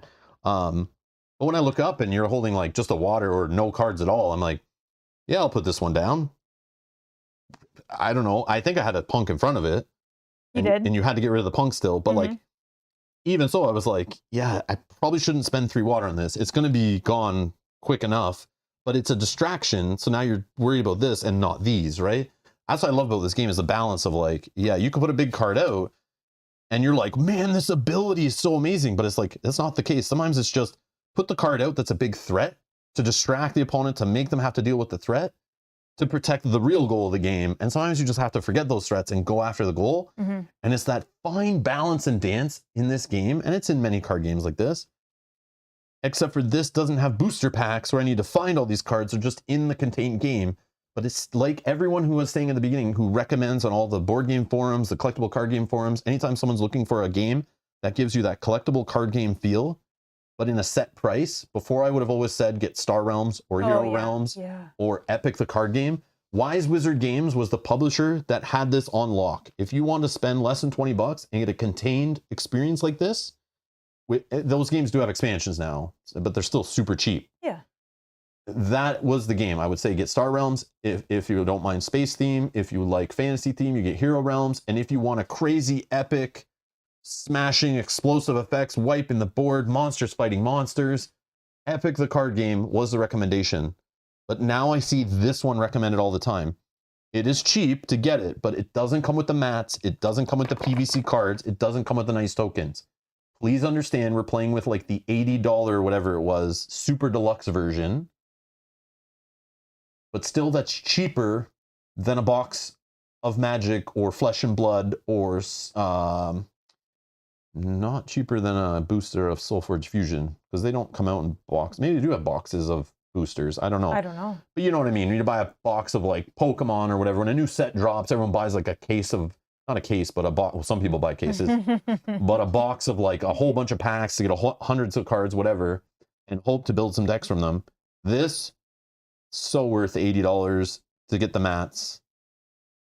And you don't have to buy sleeves because these cards are made of plastic. But there is nothing wrong with the retail edition that's made of paper and has cardboard tokens and no play mats. You can still make it work. It's still fine. It's cheap enough to try to see if you even like it. But man, if you like this, pay it forward, buy the deluxe version and replay the crap out of it and save yourself some money on buying Magic the card game or whatever collectible card game booster packs. You know what I mean? This game has put those games on notice. Like, yeah, anyone who's trying to be kind of save money and still want to play collectible card games in your living room, this game kind of has that feel. No, it really does have that feel. Very much has that feel. And like, it hits the nail on the head. Everything I read about it, like, I can 100% agree. Highly replayable, super quick, easy to teach, looks beautiful, great production, no matter which version. Again, like, the cards, like, they all look great. Even the retail copy is good stuff. Like, there's still nice cards, and they have like that that matte, like, that like finish on the them. good player card finish. I don't know if you can see it, but it has like that I forget what that's called, but it's got like the weave on it. You can see like the kind of like fabric coating on it. I don't know what that's called when you buy like good playing cards. Yeah, like they don't feel cheap. Yeah, these are like, and this is what I talk about. Sometimes I open a game and I'm like, this is like a $200 Kickstarter game, and the cards feel like throwaway, crappy card stock and cheap printing, and they won't last. And people are like, the cards are fine. I'm like, no, you've obviously not held nicer cards. There is like definitely scales of stock and finish, and these will last. These paper will last. And yes, there are cards and coatings and materials that can, and the way you print on a card, like, people don't like white borders on cards that much, but then they don't look shoddy over time as you shuffle and the paper peels. It'll still just be a white edge on the card, which is nice. So these will last. These will still look nice as you play them, and you can sleeve them. The only problem is when you sleeve them, I don't know if they fit back in the box, but for the retail edition, but you don't need to sleeve the deluxe or the super deluxe edition, which is neat. So you can always just buy a cheap pack of sleeves and you're fine. But yeah, cards look great. These are the paper ones. They look great. Nothing wrong with them. They look beautiful. exactly the same if you were to look at them. Yeah. It's just until you pick them up. But yeah, they're fine. But what I'd recommend is if you're not sure about this game, but you kind of want a game like this, is you buy this $16 version. You play it a couple times. If you notice it's getting played a lot, then you give it to a friend or a family member who might like it, and you go buy the better version and play the crap out of it with mats and stuff. You know? That's what I'm doing. But yeah. I gotta make sure this is the right one. But yeah, but super portable, small little game. Like, yeah, it's like when you throw in your backpack. You basically have like an entire collectible card game in here that you get, I don't know, dozens, minimum, at least dozens of plays of, I would assume, before you're like, all right, I get it. But like the 30-something combination of drawing 6 and picking 3 bases, change up your strategy and the different cards that show up and what your opponent gets and what they choose to play at a certain time in the game, and when you choose to save resources and what events are out and push them forward and what strategies you go for. Man, this game, change your opponent too, and you might get them playing a little different and stuff. It's like crazy game. This is a beautiful game, very well done, very solid, love it, totally worth it. Value is the word that comes to mind for this game. Again, so if you're a recovering collectible card game addict, this might be the game to scratch that itch for you. And don't, well, there might be expansions that eventually come out, but I bet it'll be more like board game releases, or like I'm talking about for Star Realms and Hero Realms and Epic. Usually they're just contained a few more cards to add to the game. Yeah. And they're the same for everyone. There's no chasing down boosters or random distribution. Yeah, like maybe you get a couple more camps and a couple people. Yep. Yeah. But yeah, the game is crazy good. Crazy good. I love it. If you ever played any kind of competitive card game, this is designed for you, and you'll know exactly what you're getting into, and it scratches that itch. I love it. Any questions? Linen print. Bob, thank you. That's the word. That's what I was looking for. The linen finish. Yes, Mutton Chop. That's the word. I was trying to figure out what it was. I kept thinking like fabric. It's some kind of fabric or weave. Yeah, linen finish. Oh, Kate also said that too. Thanks, Kate. Center Isle says, crappy cards. Yeah, I've played Villainous, and they're literal cardboard cards. Yeah. Yeah. Some of those mass markety games are like super cheap, but yeah. Oof. Yeah, legendary. Yep. Yeah. Yeah, the cards that there's the reason why there's companies that make millions off sleeves. It's because of those games that keep sleeve companies in business. And those companies, what a company like that needs to do is like, and it's funny because Legendary is made by Upper Deck. Upper Deck makes card sleeves and stuff, and they've been making like hockey, baseball, and all those cards for years and stuff. But they also sell like top loaders and things to store collectible sports cards and stuff. So they're in the best interest of giving you something you feel needs protection so they can sell you the protection. It makes sense. Like, don't ever buy a game made by Ultra Pro because you know it'll need Ultra Pro sleeves. And then those sleeves are so crappy, you'll need to buy Dragon Shields for your Ultra Pro sleeves. You gotta like double sleeve them. To sleeve your Ultra Pro game, yeah. So yeah, it's like when Pepsi bought like Doritos or whatever because they realized like, wait, one product makes you want the other both ways. So like, why not own both so we can control both and marketing and advertising, increase the sugar in one, increase the salt in the other, and sell more of both products. Like let's control that. Yeah, so be careful. If your board game company, Asmodee, owns a sleeve line and they start producing crappier cards, yeah. That's there's some sketchy stuff going on. Yeah, Brandon says, normally I don't care about playmats for card games, but this one is really handy, especially for teaching. Exactly. Oh, definitely. Any game like this, like Soulforge Fusion 2 we played the other night, if you like the lane-based stuff, it has that, and like you need the mat. Same with Flesh and Blood is a real good example. Like you can play Keyforge anywhere. I've played Keyforge anywhere. You can play almost all the games I've played that are collectible card games and competitive tournament card games. I play them on in an airplane. I play them in a bathroom. I play them on small tables and tournaments and you know, wherever. And you can jam games wherever, but Flesh and Blood, like everything has its place to play clean. This has its place. Soulforge Fusion has its place. And it's easier for teaching. It's easy to follow the play. It keeps the flow of the play going because you can quickly check the game state on your opponent's side without asking questions and giving away like, what does that do? What's that over there? Is that guy damaged? Like, which column is that he in? What spot is that event in? Is that event in 1 or 2?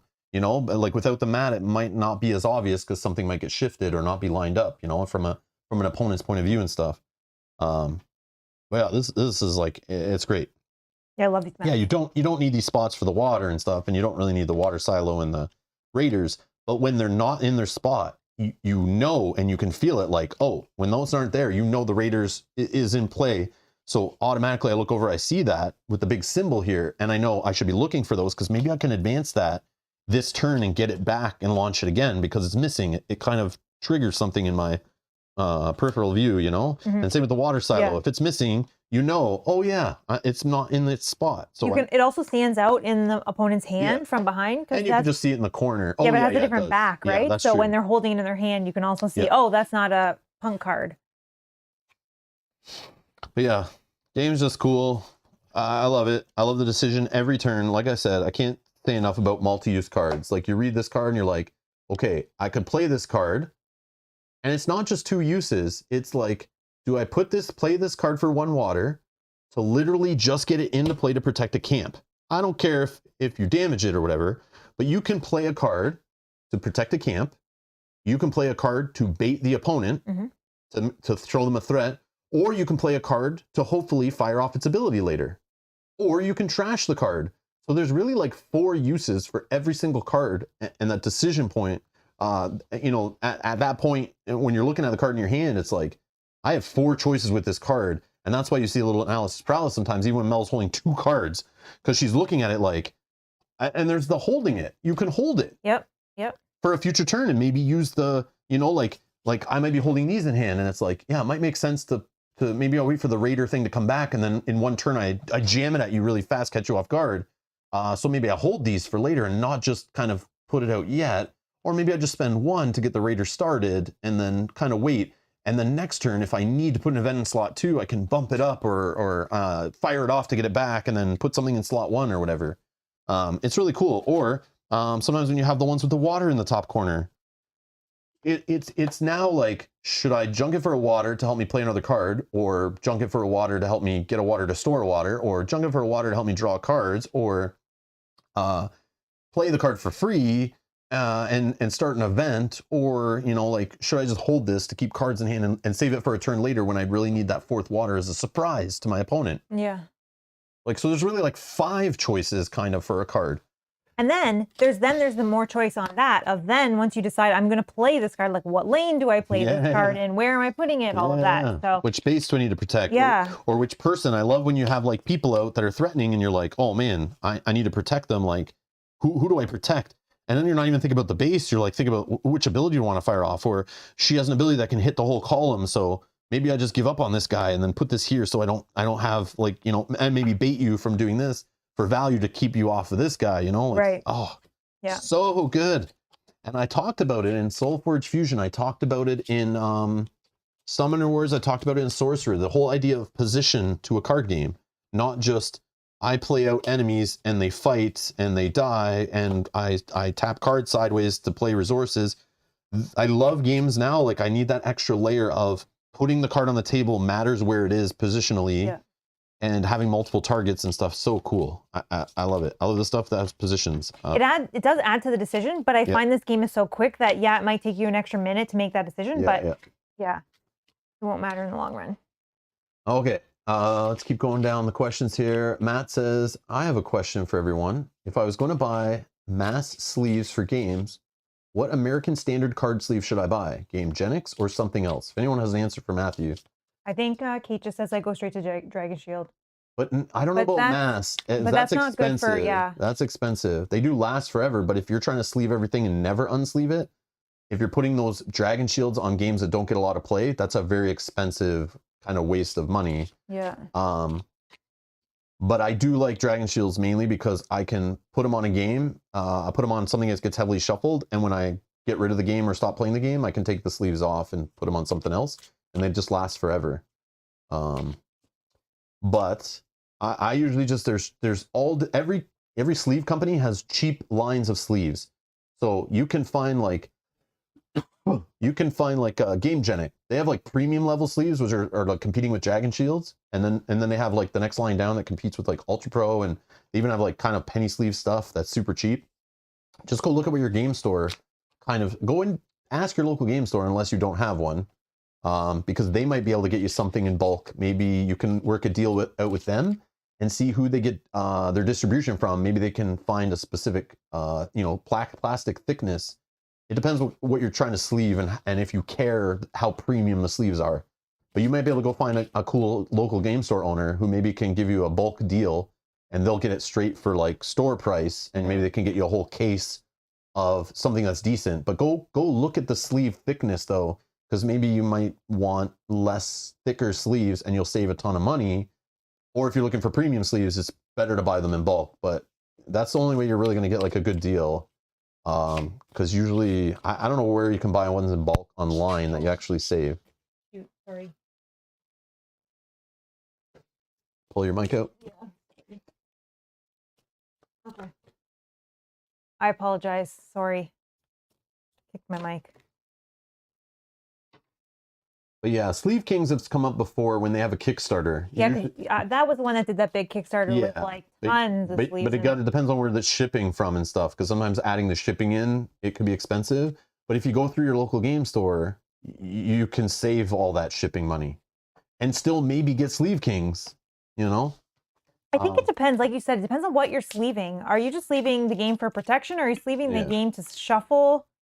And that's a whole, that's a whole thing. You just got to go and talk to your local game store owner, and they can show you all different types of sleeves and the different type of sleeves, thickness and quality and size and stuff. And like, And I think Kate has a good suggestion too. She says, I buy slowly over time, pick up extras when the store has sales and stuff, which is a great idea. Yep. That's kind of like what we do as well. Too.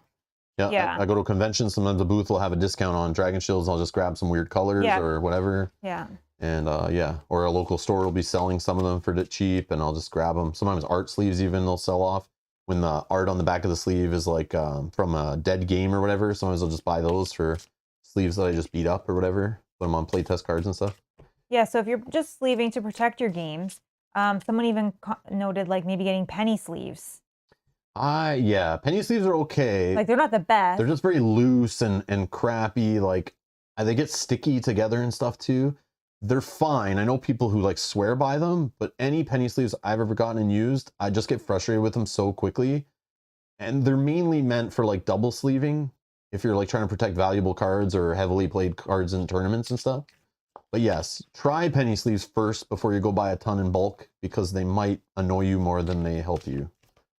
And they might break too a lot because they're so thin. But if it's just more for protection of cards, then you know, might be. They are a cheap way for sure. Yeah, maybe something. Any other questions? There was a couple. I don't think they're about the game though. I think they're just. Brandon says the only issue I've run into is sometimes you can get into a loop in the end game where it's really hard to actually get the last base. Oh, I saw it there where you could have gotten into as long as you got a person. Oh, you yeah. could have kept destroying them to ready up, and I was like, okay, that's annoying. But if you're constantly spending all your resources on that, you're not building up protection and you're not dealing with my stuff. No, so I was like, eventually, you're I needed to get into some draw cards or something. Yeah. But yeah, I see what you're saying. Michael says what we discussed yesterday, I think on stream, was, can you do a video to rank the games you like most from this 2-player series? Again, it's not a 2-player series. It's a competitive game series. Some of these games can be played 2-player, 3-player, 4-player, 6-player, whatever. So I like to kind of call them like a competitive series.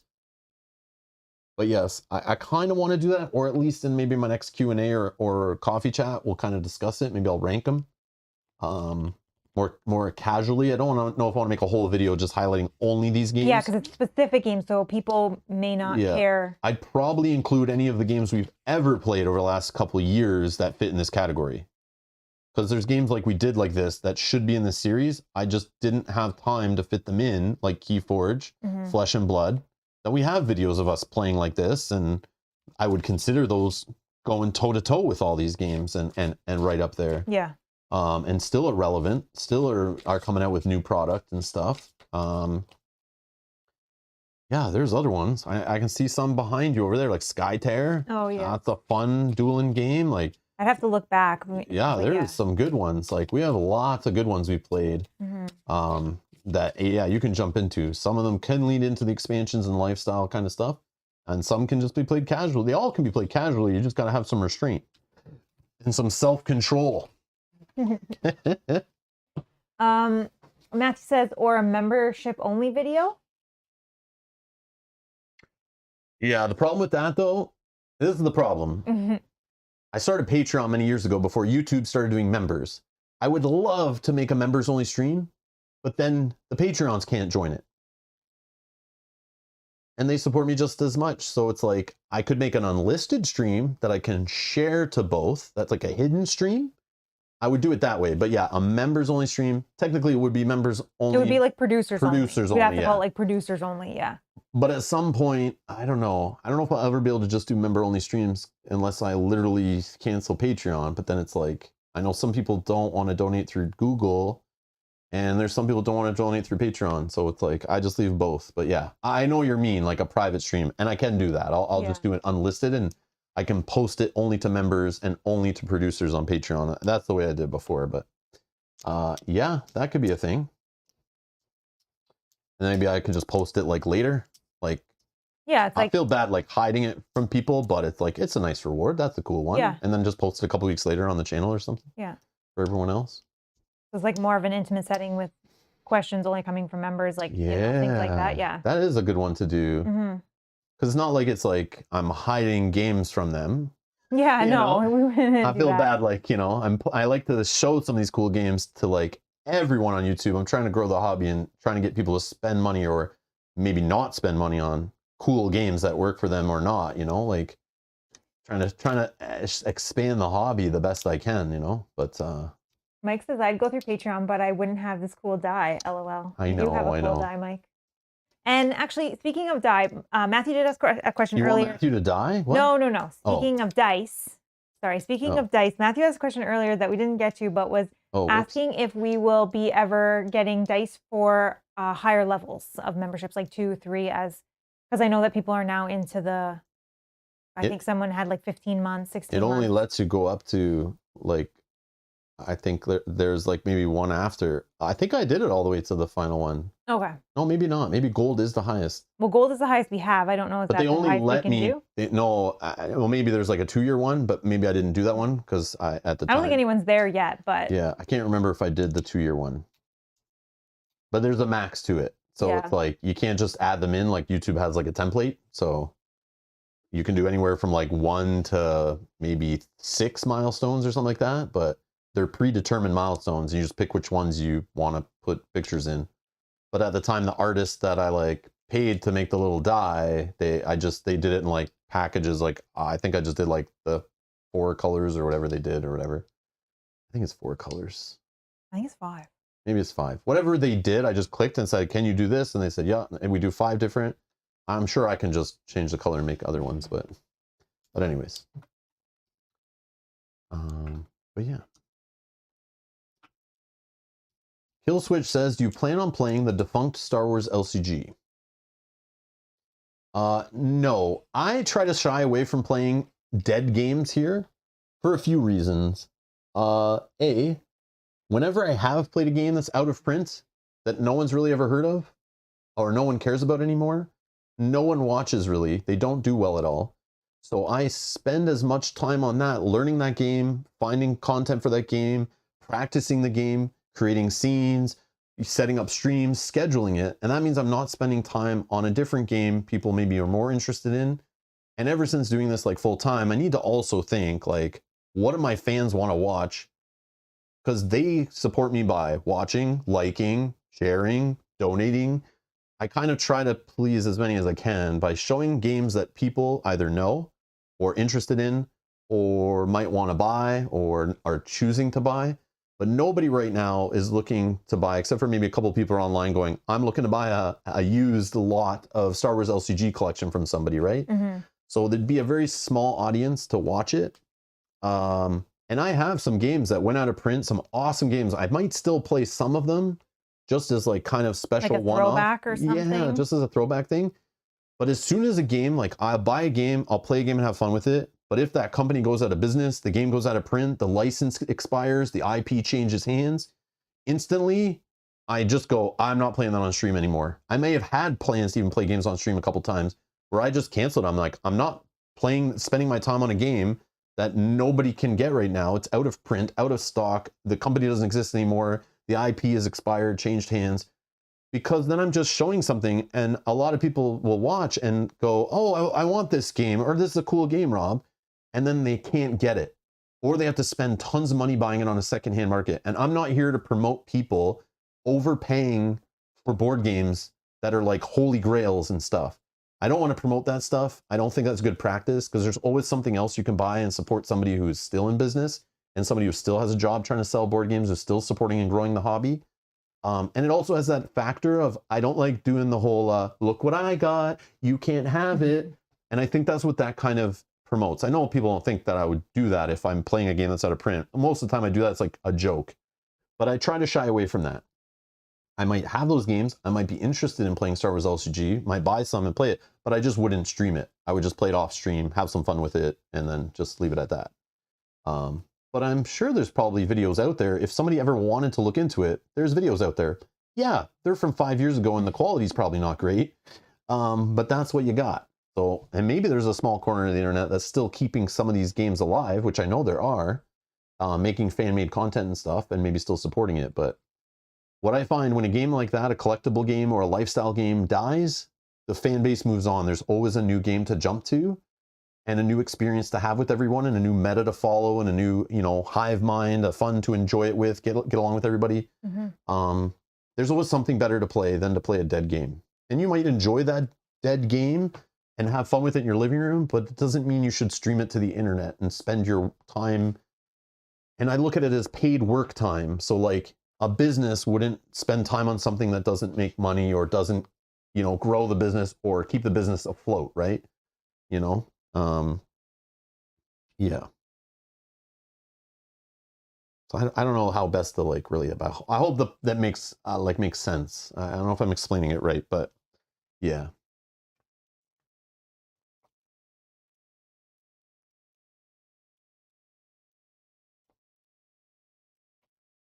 Do platinum on 2 years. Incentive to remain a member. I hope, Matthew, that's not your only incentive is the color of the die beside your name. I hope there's a little more that's keeping you around supporting us, Matthew. Oh, no. I think there's a 2-year spot. I just don't think I have a color for it, but I don't remember if there is a 2-year spot. I have to look. John Williams is asking, do you plan on playing 3000 Scoundrel? Is that game That's the from game we Corey saw- Konecka? We from saw it at Gen Con. Yeah, those weird games he makes, right? Like that new studio. Yeah. I looked at it. I just was like, I've looked into all the games coming from that publisher. So it's like, it's a Corey Konecka, who worked for FFG and made some of the coolest games ever on the planet. He decided, I guess, he was tired of working on like serious hardcore gamer games. And Asmodee said, okay, you can open your own studio. We'll handle everything for you and make whatever games you want to make. And he said, I want to make games that are like very silly, wacky, but very light and entry level and you know, not bad games. But every single one of them so far that I've been excited for, I look into and as soon as I start reading the rules or watching a playthrough or whatever, I'm like, not for me. Not for me. But the 3000 Scoundrels. Is that a deduction game of some kind? I don't remember which one that is. We saw it, and it's a race from my brain. Yeah, but I saw it at Gen Con. They were demoing it. I did not get a chance to play it, but I saw there was some interest in it. But after that, I heard no talk of it. Let me see if I can find it. So I would never say never. Oh, it's not out yet. Yeah, they had it there. Yeah, there's no complexity level rating for it or anything. Oh yeah, they did have it there. We saw it.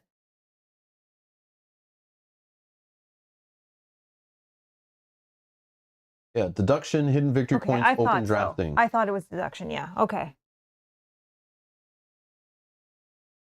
Yeah, I don't know. Maybe. Yeah, I don't know. Maybe. I don't know. I'm not sure. But yeah, you're the first person to ask about it. I remember we brought it up when we were looking at the Gen Con game list. Nobody seemed to care. Yeah, I'm pretty sure it was brought up then. Or we just looked into it and then we were like, not for us. But yeah, it might be cool. I mean, it doesn't look terrible. No. I remember it looked interesting, but I just don't know if it's more than like, it's one of those games that's like, maybe play it once or 2 times and you're like, oh, I get it. Okay, next game. Like it might have that with it, but maybe not. I might be wrong. I don't know. Ah, okay. Oh, I remember this now. Yes. So it uses that whole like card sleeve mechanic to change stuff on the cards. Yes, I remember now. Not a real fan of that. Yeah, what was that? The AEG was doing a bunch of games like that for a bit, right? Yeah. Mutton Chop says, would you play the loop from Pandasaurus? That one I don't remember. That was a Gen Con one too, but I think... That one I can't picture. I don't know anything about it, really. So I Mutton Chop, I'm not sure. I don't know. I don't stay in the loop on a lot of games because I have a pile of games I need to... Mystic Veil. But then there was another one too, Kill Switch, after that, right? That people liked more, I thought. Oh, I forget what it was called. But I remember seeing that at like Origins.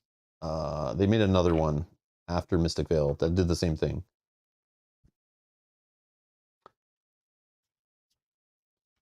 Yeah, I don't know. Do we really have any Pandasaurus games? I think we have like Dinosaur World we need to still play. Yeah. I thought maybe our only Pandasaurus game we own. I don't know. One Shop says, really fun, you'd love it. I'll look into it. Yeah, thank you. Yeah, I don't know much about it. I have no idea. I know it's like the purpley cover with like a cartoony character on the front, like a balding guy with like white hair and like a glass eye or something, I think. I can't picture it. I have to check because I might recognize it when I see it. This one, right? Yeah. Pandasaurus. I think it's this one. Yeah, Pandasaurus games right there. Okay, that's not top 1000.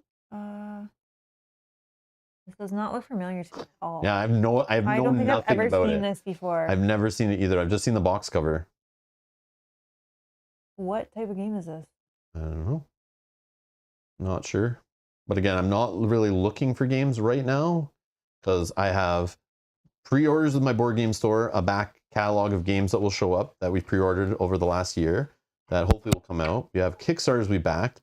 I have games, literally, I got tracking notification today. I got like 2 yesterday, 1 the day before.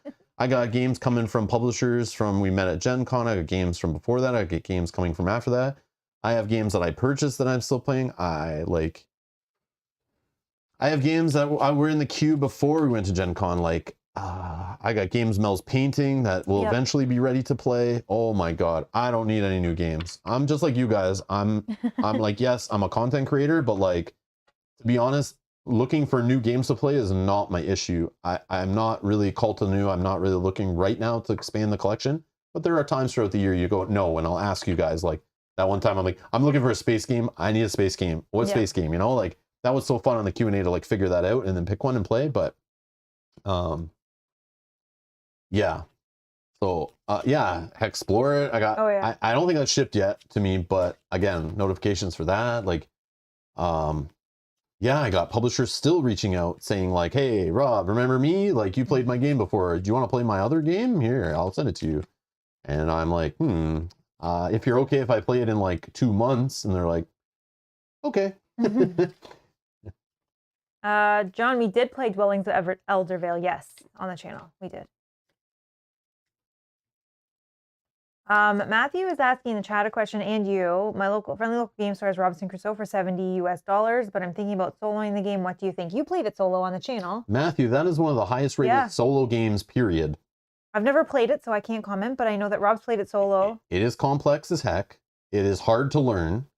It is easily forgettable, the rules. So if you're not going to play it a ton, it's like a Mage Knight kind of idea of it's complex to learn and understand, and you're going to make lots of mistakes. It takes you a while to really get your head wrapped around it. But if you keep it on the table and play it straight for, you know, every weekend for a few months and try all the scenarios and play it, you'll have a blast. But if you put it on the shelf for 6 months, play a bunch of other games and go back to it, it is a hard one to like relearn again. Like it's easily forgettable. Like the systems are crazy. But it's an amazing game. For sure. I need to play more of it. I want to try. I know. I need to teach Mel and we're going to play it, but it's one of those evergreen games that's been around for like 10 years. They just keep re-releasing it. So yeah, it's still a great game, supposedly. But yeah, just go look at the rules PDF online, Matthew. Start reading it first. And if you start getting frustrated, yeah, run. And you can watch Rob's stream of it. And yeah, I did a deep dive on it. We like went over it. We had the stream playing along. We were like dissecting the scenario because the teaching scenario is not the easiest one in the box. It's one of those games that's like, they don't have like a good intro scenario. So the first scenario like is meant to kick your butt to kind of give replayability to the game.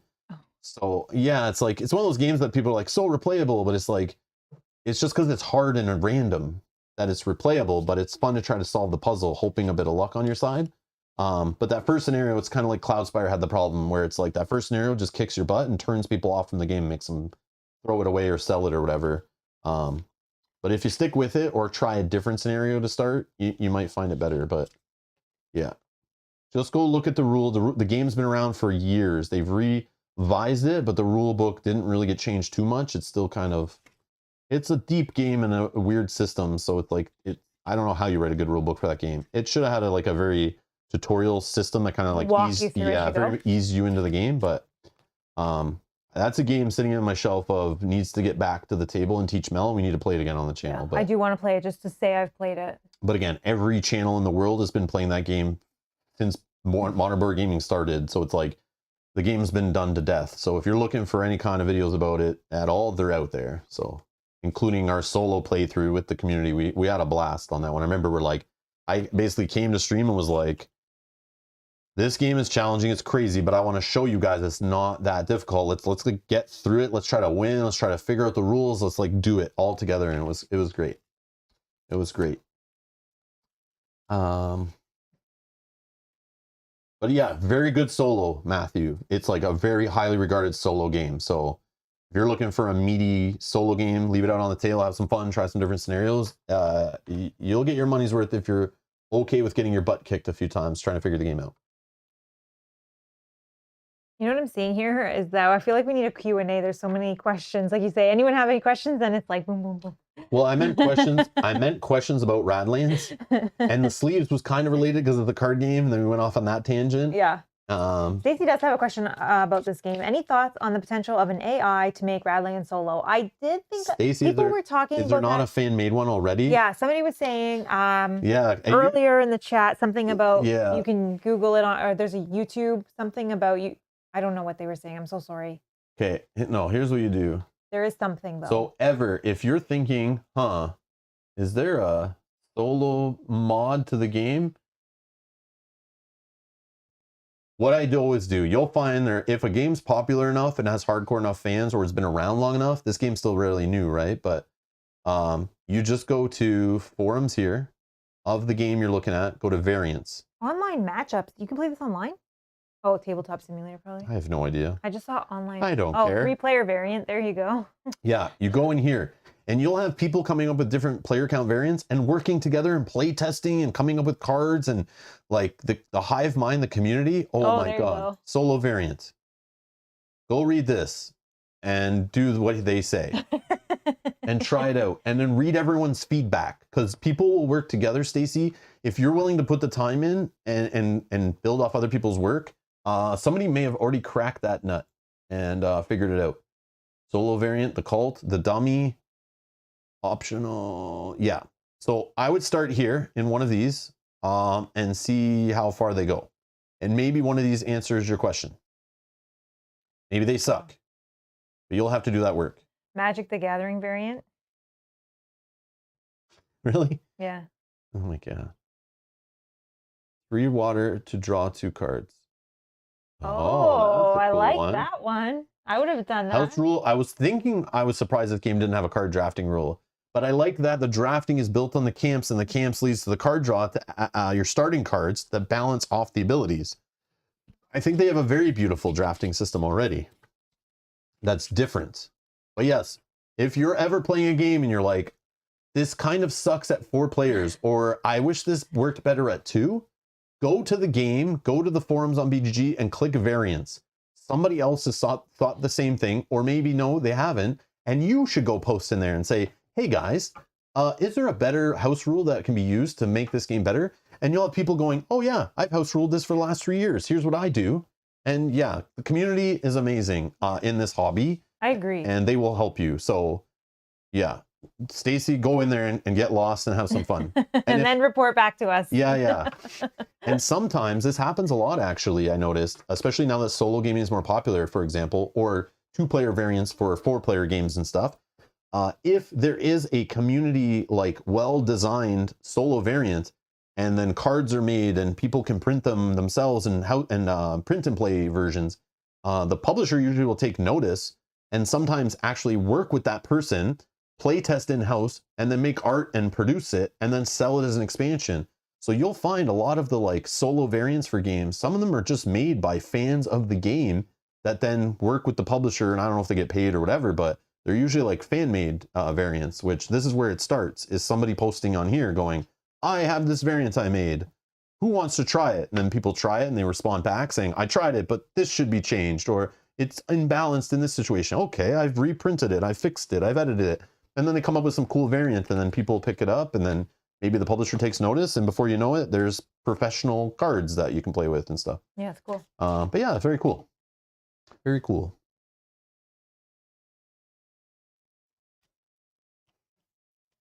But I don't need to use an AI. My AI is called Mel, and I just use this AI when I need to play and learn and practice a game. So I also have an AI called Chelsea. She's a little more reluctant, but yeah. But she's a gamer though. Yeah. I've trained that one since the age of like 3 or 4 to like be a competitive gamer and like cutthroat, ready to win. And it's kind of resulted in her being like me, a little bit of a sore loser and too competitive, but yeah, she's a Terminator, and one day I will send her back in the past to eliminate my enemies. After I've trained her to be the killer, but she's a gaming killer for sure. Are you sad that this two-player or not two-player competitive game? series is over? No, not at all. No, okay. It just makes me think we need to kind of do this more regularly. Yeah. Yeah, and I want to replay a bunch of these games on stream and have some fun with them. But if I were to go back, the ones that I want to play more of, Soulforge Fusion. Okay. That's the one that stuck with me that I want to play more of. Off stream, on stream, whatever. This game, but actually more than this game is Soulforge Fusion. But I'll save my discussions on these, and maybe that changes if I do that, like the unlisted stream for our producers. Yeah, we go live with just them and and we rank them. Yep, that'd be cool. Casual hangout, and we'll rank. I'll try to also dig through and figure out the other games that would be in this category that would still be relevant, that I would consider competing with these games too. And kind of rank them in like their tiers, because some I wouldn't consider better than others. They're just alternatives for certain situations or player counts, or like, like some of the games have more of a take that, for example, or like have some mechanics that might not work for me in certain situations, but in others would. So anyways, I'm gonna get out of here. We're gonna get out of here. Thank you all for watching. And yeah, we'll be back Saturday with more Oathsworn Into the Deepwood, playing chapter 5. 5 out of 21. I know, like we haven't even scratched the surface. Why do I need more games when the games we play take a year to finish? Like, I don't know why I need more games. It's crazy. Well, stop telling me about new games. Stop it. But yeah, we're also continuing with Jurassic World, The Legacy of Isla Nublar on Sunday for episode 2, playing Adventure 2 and maybe 3, depending on how time is or how long they take and stuff, and how excited we are to keep going, or how dead we are from playing Oathsworn the previous day for like 8 hours straight. So tune in Sunday for that. Spoiler alert for both of those, of course. We've scheduled E.T., the extraterrestrial Far From Home, the game, or something, one of the longest titles I've ever seen. But it's a cooperative game based on the E.T. movie classic from the 80s. Looks pretty fun and cool, nice family kind of game. Actually, not really, actually. When I read the rules, maybe it's not that family weighted. Definitely made to play with gamers, folks like me who grew up as kids watching that movie, to try to play with your family, but you need a gamer at the table. It's not that light of and simple of a game. I haven't read it yet. Yeah, but we'll be playing that 3-player on Tuesday. Join us for that. Have some fun trying to send ET home. And we'll be back. I just have to figure out what day to schedule it. Some more Lord of the Rings, the Living Card Game, playing cooperatively through the Agmar Awaken campaign. You can go check out our first couple episodes of that. We'll be playing the 3rd scenario of that one out of 9 scenarios in that one. Guys, again, I don't know why I need other games. I don't need more games. All the games I buy like are value, and they have like tons of replay and playability and adventures and stories and stuff. So yeah, I literally could stream like 5-6 days a week, and we have like 3 campaigns on the go, and like I'm good for the next like 3 years based on the games we have. Just the legacy co-op campaign story games, like if we played them all the way through, all of them, like, which some of them we will for sure. And that's not even counting like the Beasts Coming, like I know. Frosthaven and stuff like that. Like, I know. Yeah. We always say that, like we could stream every single day, almost all day, and we feel like we would get nowhere. Yeah, I know, but it's a good problem to have. It's tough life we live. All this choice, so much trouble. No, War Wizard, no. We have the Shadow of Brimstone starter set. Mel's been working on painting that thing for a couple decades. In my defense, it always gets pushed back. Yeah. So it's like half done. But let me tell you, when I brought Mel to their booth at Gen Con and we saw how busy their booth was, how big it was, all their products, all the hype around it, all the people having a blast. It. Yeah, that community, like I was always, every time I see them at Gen Con or a convention, their fans are so passionate. Everyone loves their stuff. But yeah, Mike, get out of here. I don't know if my brain can hold much more. Mike, go back to your yacht, you stupid boss. Go drink some more lattes, manager. Get out of here, you micromanaging bugger. Just joking. Yes, boss. I need you to come in on Saturday, okay? Did you put the headers on your TPS reports? Did you get the memo? That's what I picture as Mike. Mike's the boss.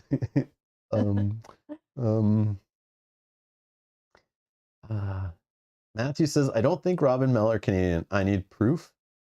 What kind of proof do you need? You need to see your driver's license? Mel, say the word cards. Cards. No, see, you force it different. Cards. You say it with like a little bit of the East Coast. You got a little bit of cards. Yeah, cards. Well, how do other people say it? I don't know, but you put a little. I can hear the slang in your the accent when you say it.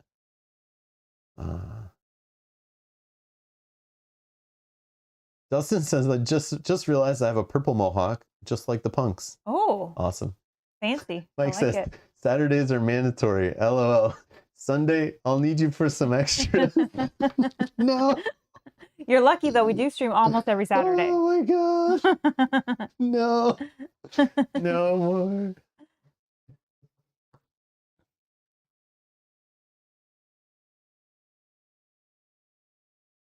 Oh, you're North. I was like, Sakabra, what are you saying? You're North Irish, right? Or Ireland, North Ireland relatives say Keyards? Keyards? Really?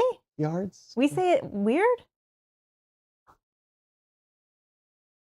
Matthew says, my accent shows I am pure, poor white trash. Oh, no, Matthew, no. We are Canadian, eh? We are Canadian, sorry. I don't know what you're talking about, eh?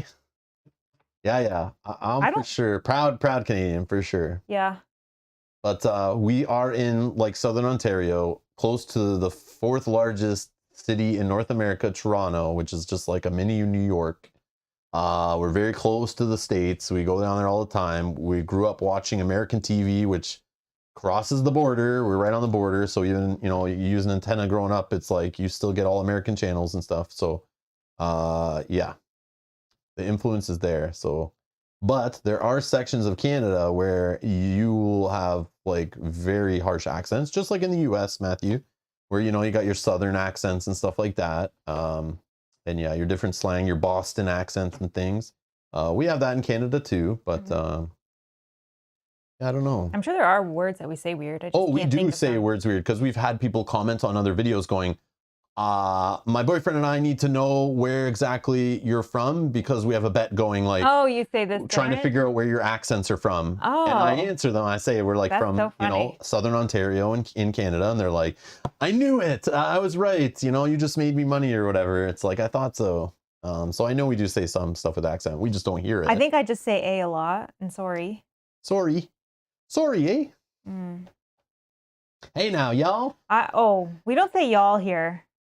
No, but maybe but based on the southern. Maybe in southern they do. A southern U.S. accent, yeah, for sure. Yeah, but we don't say that. Hey, y'all. Hey now, y'all. That's funny. Anyways, we're gonna get out of here. Thank you so much for hanging out and checking out Radlands. This is one of the good ones. Again, anyone who's been watching the series, yes. Soulforge Fusion, I definitely ruffled some feathers talking about how generic that game felt, but I was comparing it to all the other games we've been playing lately and some of the other games in our collection, and that game has potential. It just feels amateur. This game has the quality that puts that one to shame, but they're both amazing. This is another one of the good ones, and Soulforge Fusion was great. Other games were great. Some of them mediocre, but yeah, we'll talk more about that on a future stream, but it's been fun. Thank you all for watching. Thanks for hanging out, and we'll see you in the next one. Bye-bye. Bye.